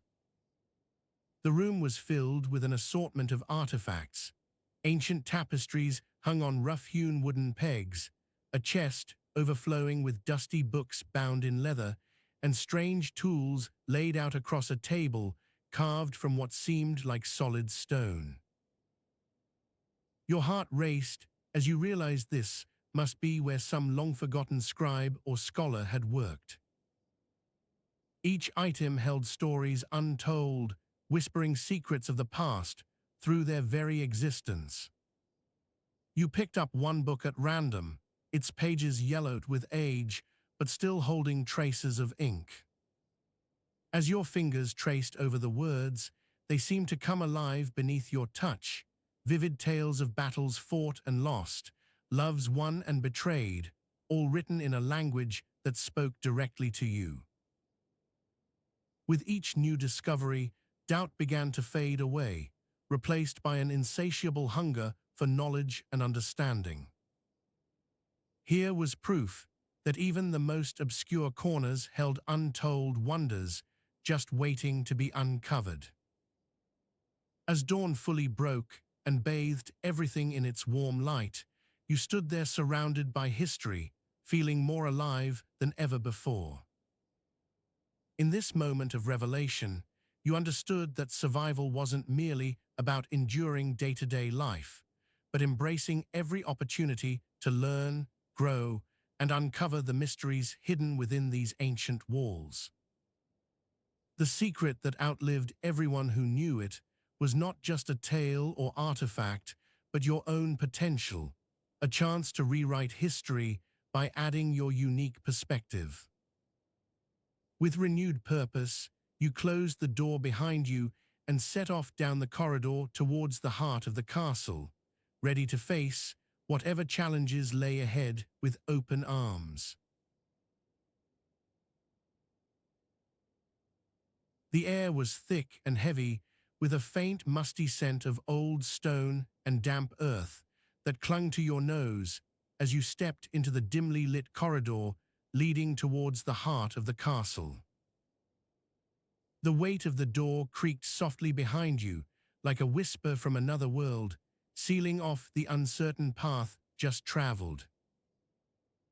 You could feel the chill of the stone walls seeping through your clothes, and it was almost comforting in its familiarity.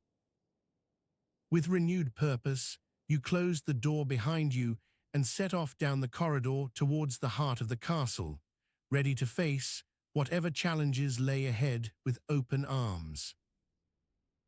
Your feet padded softly on the cold flagstones as you made your way deeper into the labyrinthine halls. The rhythmic thud echoed like a heartbeat in this ancient place. As you walked, the sound of dripping water from an unseen chamber above provided a constant low murmur that seemed to lull you further into the castle's embrace. Your breath came out in tiny puffs of warm air against the cold stone walls, condensing into wisps that quickly disappeared. The silence was almost deafening compared to the bustling chaos of daytime activities. You passed by an open archway where a small fire burned low behind barred windows, casting flickering shadows across the floor. The warmth from the flames danced over your skin like tiny kisses, but you could feel the draft snatching at them with icy fingers. You paused briefly, leaning against the cool stone to savor that moment of heat and light. As you continued down the hall, a faint hum began to weave into the air, a soft, rhythmic sound like distant singing or whispered secrets carried on the breeze. It was not unpleasant, but rather an odd comfort, as if someone nearby had always been there in spirit, keeping watch over these ancient walls. The corridor opened up slightly after what seemed like hours of walking, revealing a small room where servants often gathered at night for quiet conversations and shared stories. The door to this chamber stood ajar, inviting you inside with its welcoming warmth. You stepped through the threshold into an atmosphere thick with conversation and the faint scent of old parchment and ink.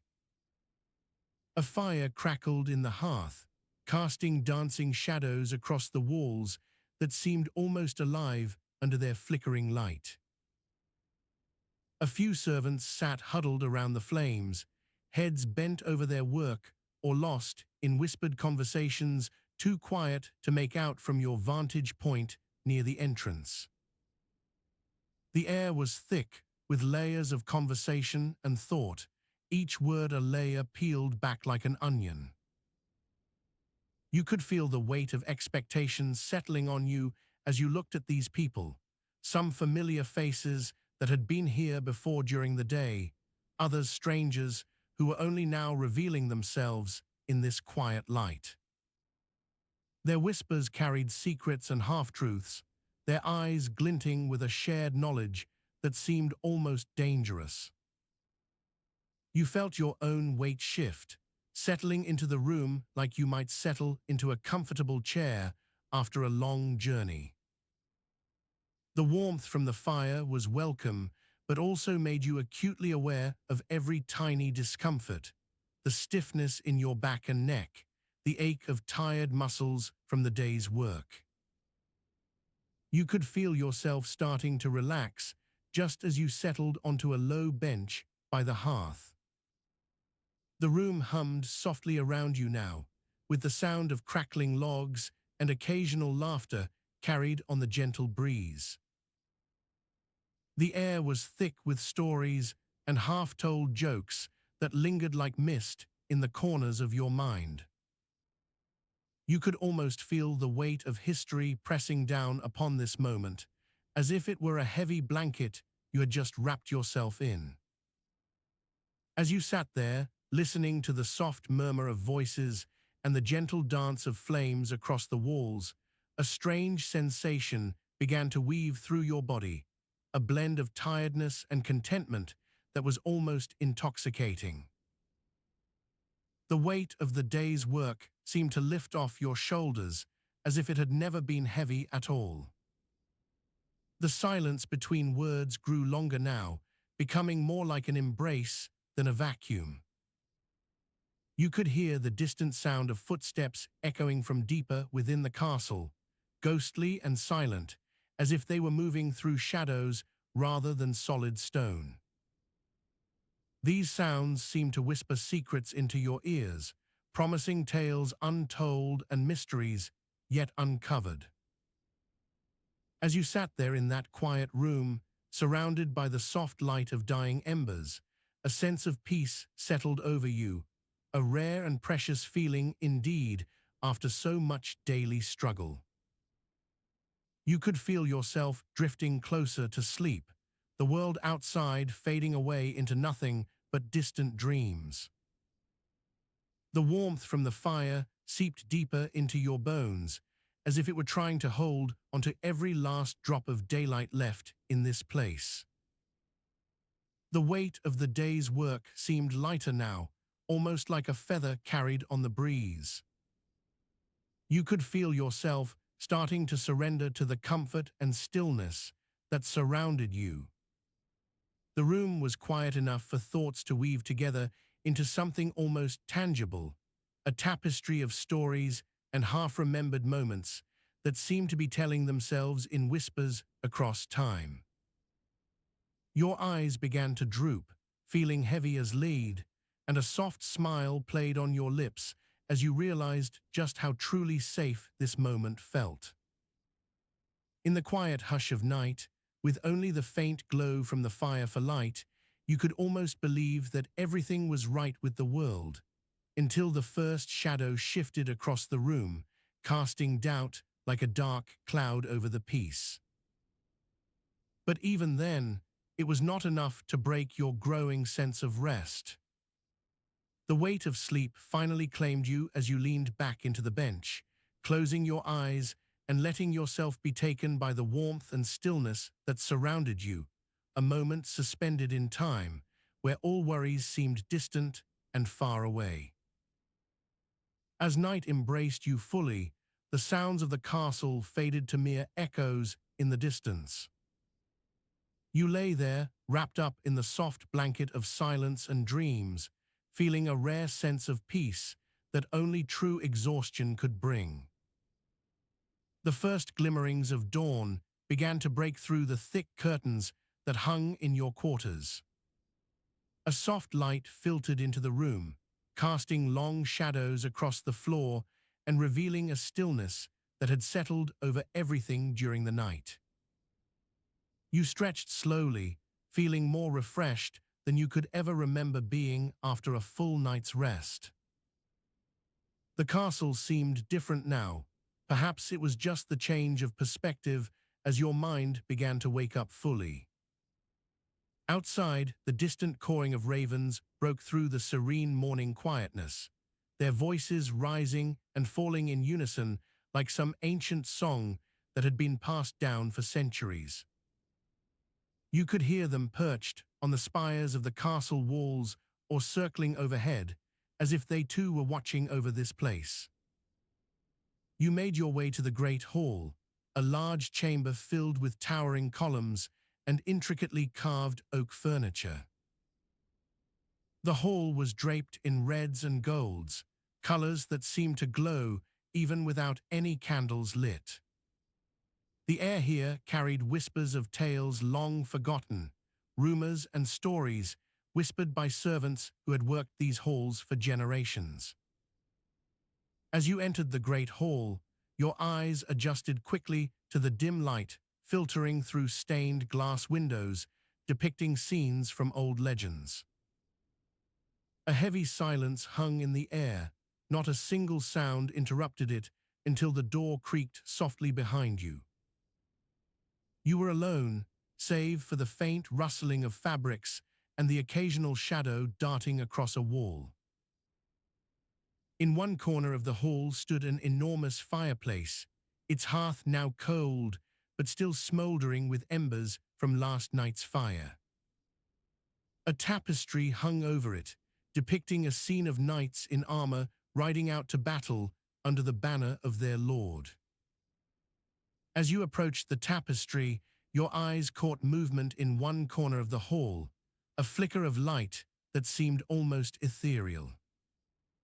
Following this elusive glow led you down towards the base of the great hall's central pillar, where an old wooden chest sat half-hidden beneath a pile of dusty cloaks and forgotten tomes. The lid was slightly ajar, revealing a glimpse of something inside, something that caught your eye. Your heart raced as you reached out tentatively. Inside the chest lay not just any object, but a small silver whistle.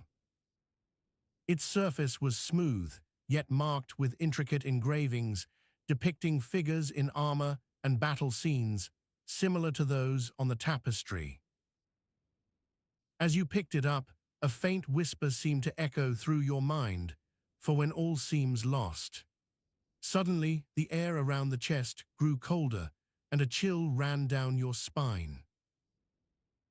You felt as if something unseen was watching you, waiting for an explanation of why this strange item had appeared in such an ancient place. Before you could ponder further, footsteps echoed from behind you, slow, deliberate, almost like they were trying to avoid making noise. Your grip tightened on the whistle. Whatever or whoever approached had better have a good reason for doing so. As you turned around, ready to face what lay ahead, the whispers that had been mere echoes in your mind began to grow louder until they filled every corner of the great hall, weaving through shadows and echoing off stone walls. They were not words, but rather thoughts, memories shared by those who once walked these halls. These voices spoke of strange occurrences, spectral knights patrolling unseen corridors, ghostly maidens weeping in secret chambers, and whispered secrets that lingered long after their tellers had passed away. Each tale was intertwined with the others, creating a tapestry of history so intricate it seemed almost tangible. In this moment, you were not just a servant, but part of an ancient saga, one where every breath held weighty meaning and every glance could unravel layers of forgotten lore. The whispers continued to guide you deeper into the heart of the castle, promising answers only time would reveal, or perhaps only fate itself. The soft, heavy warmth of your cloak wrapped around you was a familiar comfort after a long day's labor. You had spent hours in the kitchens, tending to the servants' meals with unyielding patience and steady hands. Now, as evening drew near, the coolness of the stone walls began to seep into the air, making it feel like the castle itself wanted you to settle down for rest. You carried a large wooden bowl filled with steaming soup, a mixture of beans, vegetables, and herbs that was meant to be nourishing yet oddly unappetizing. The aroma wafted through the hallway, mingling with the faint scent of roasting meat from the great hall, creating an olfactory dance of flavors that promised warmth but left you feeling a bit queasy. As you entered the servants' quarters, the sounds of the day began to fade into the background. Muffled voices, distant laughter, and soft creaks of wood filled the air, weaving together in a soothing symphony that helped ease your mind from the tasks at hand. The weight of the bowl seemed almost comforting against your palm as you carried it through the dimly lit corridor. The floor underfoot was cool but not unpleasant. It had been polished to a smooth sheen by countless footsteps over many years, and its surface felt surprisingly clean despite the grimy conditions outside. You paused for a moment, taking in the atmosphere around you. There were wooden benches lined along one wall, each occupied by some poor soul who seemed content with their place within this labyrinth of stone. A small fire crackled in the hearth at the far end, casting flickering shadows across the room and providing just enough light to see the faces of those gathered. They looked up as you approached, their eyes a mix of curiosity and relief that another servant was entering their space for some much-needed respite. The whispers continued to guide you deeper into the heart of the castle, promising answers only time would reveal, or perhaps only fate itself. You felt an odd mixture of anticipation and dread, knowing full well what awaited in this ancient place. The castle's secrets were many, but none more intriguing than those hidden within its walls at night. You placed your bowl on a small table near the fire, feeling a sense of relief wash over you as you let go of the heavy vessel. The warmth from the flames began to seep into your skin, making even the chill of the stone feel less oppressive. A servant named Eliza approached with a steaming mug of ale and a kind smile. "Good evening, my friend," she said softly, her voice carrying just enough authority to remind everyone that this was more than a casual gathering. "I know it's been a long day." You nodded gratefully as you accepted the mug, its warmth contrasting nicely against your hands. The ale tasted of hops and malt, with hints of cinnamon and nutmeg that were surprisingly comforting after hours spent in the kitchens. You took a sip, savoring the bitter sweetness on your tongue before setting it down. The room was still mostly silent, save for occasional murmurs from those engaged in quiet conversation or stories shared around the firelight. The air held an almost tangible sense of weariness. Everyone here had been working hard all day and now sought reprieve in simple pleasures like warmth and companionship. Your eyes drifted over to a group huddled near the hearth, their faces lit by the dancing flames casting elongated shadows on their weathered skin. They looked so ordinary in that moment, like any other people you knew back home or had seen while traveling through various lands. And yet something about them was different, almost as if they carried burdens beyond the visible lines of strain etched into their foreheads. A soft rustling caught your attention, a piece of parchment being passed from one person to another. Curiosity nipped at the edges of your thoughts, but you pushed it aside. These were matters best left for later, or perhaps never revealed to outsiders such as yourself.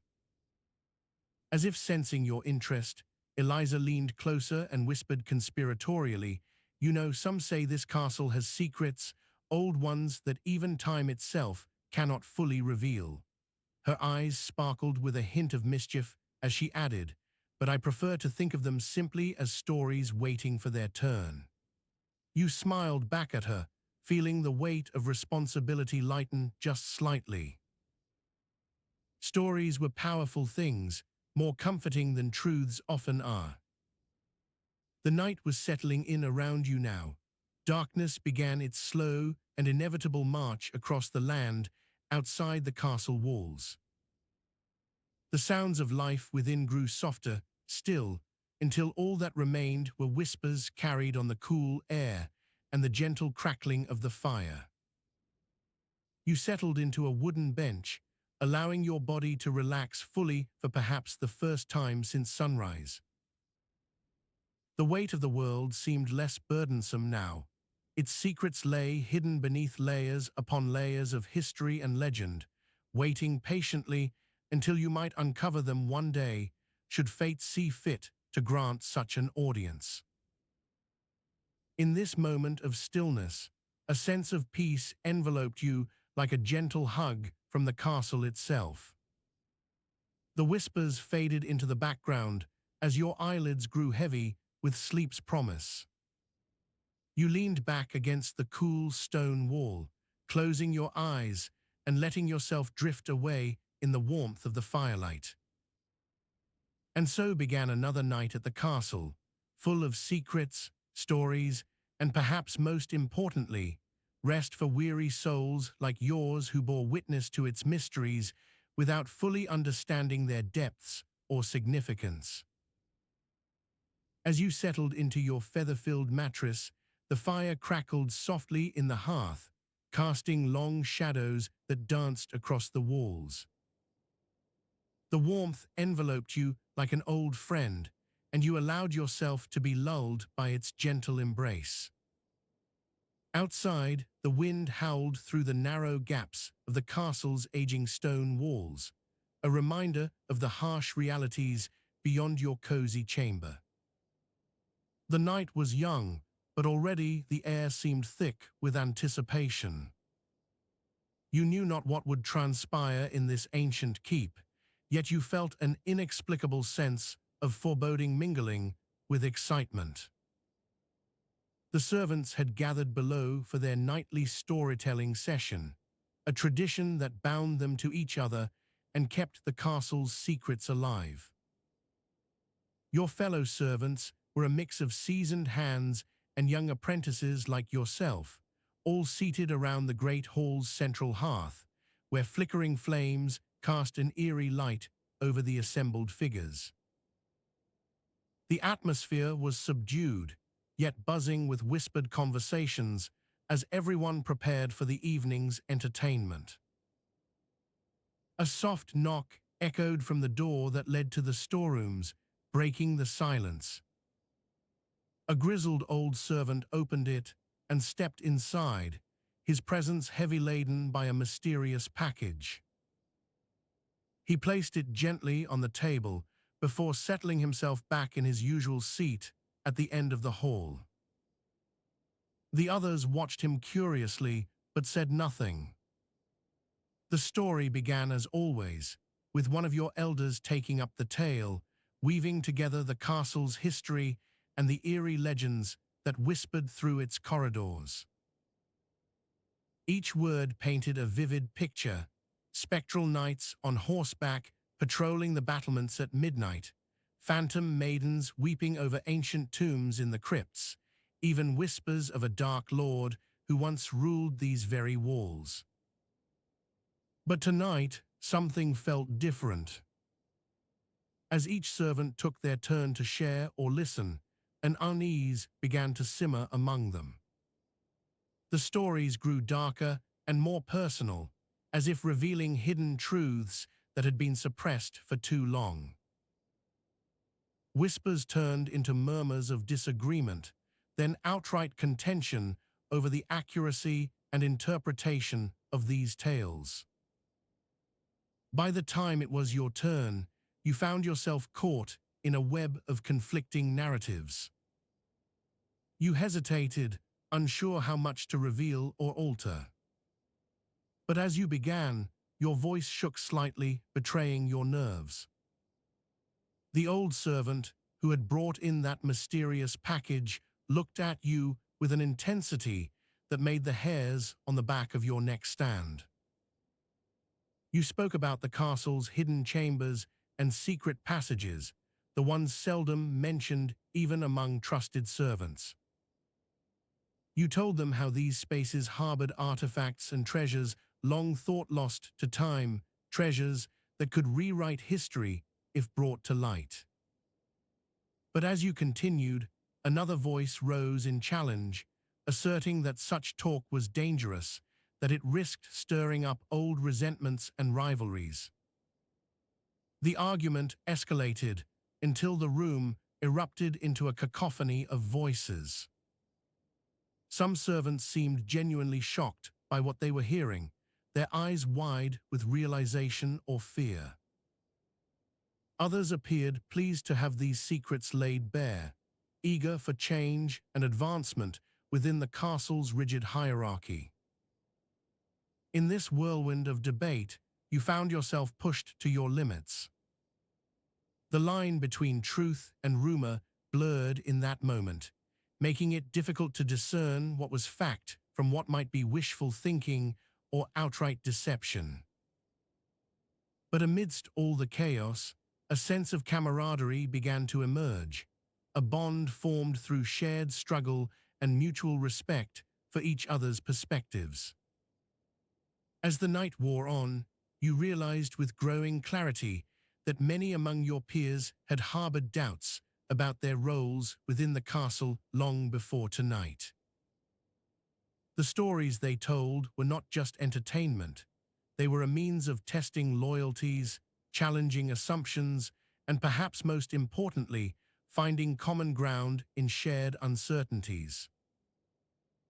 By dawn's first light, as the last embers of that fateful fire flickered out, you lay awake with newfound resolve. You knew then that survival in this medieval castle was not merely about enduring its harsh conditions or adhering to ancient traditions without question. It required understanding, empathy, and a willingness to confront uncomfortable truths, both within oneself and among one's peers. And so began the day after the night, when the castle servants rejected their own tradition. A day that would test your mettle in ways you could never have anticipated, but also offered an opportunity for growth beyond measure.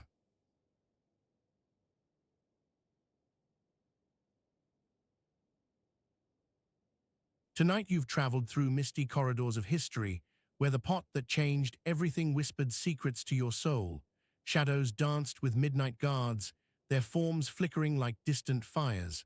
A scribe's tale faded into silence as whispers echoed in the night. Realities unseen and grim unfolded in one fateful afternoon, and the earth itself held its breath, suffocating under the weight of forbidden truths.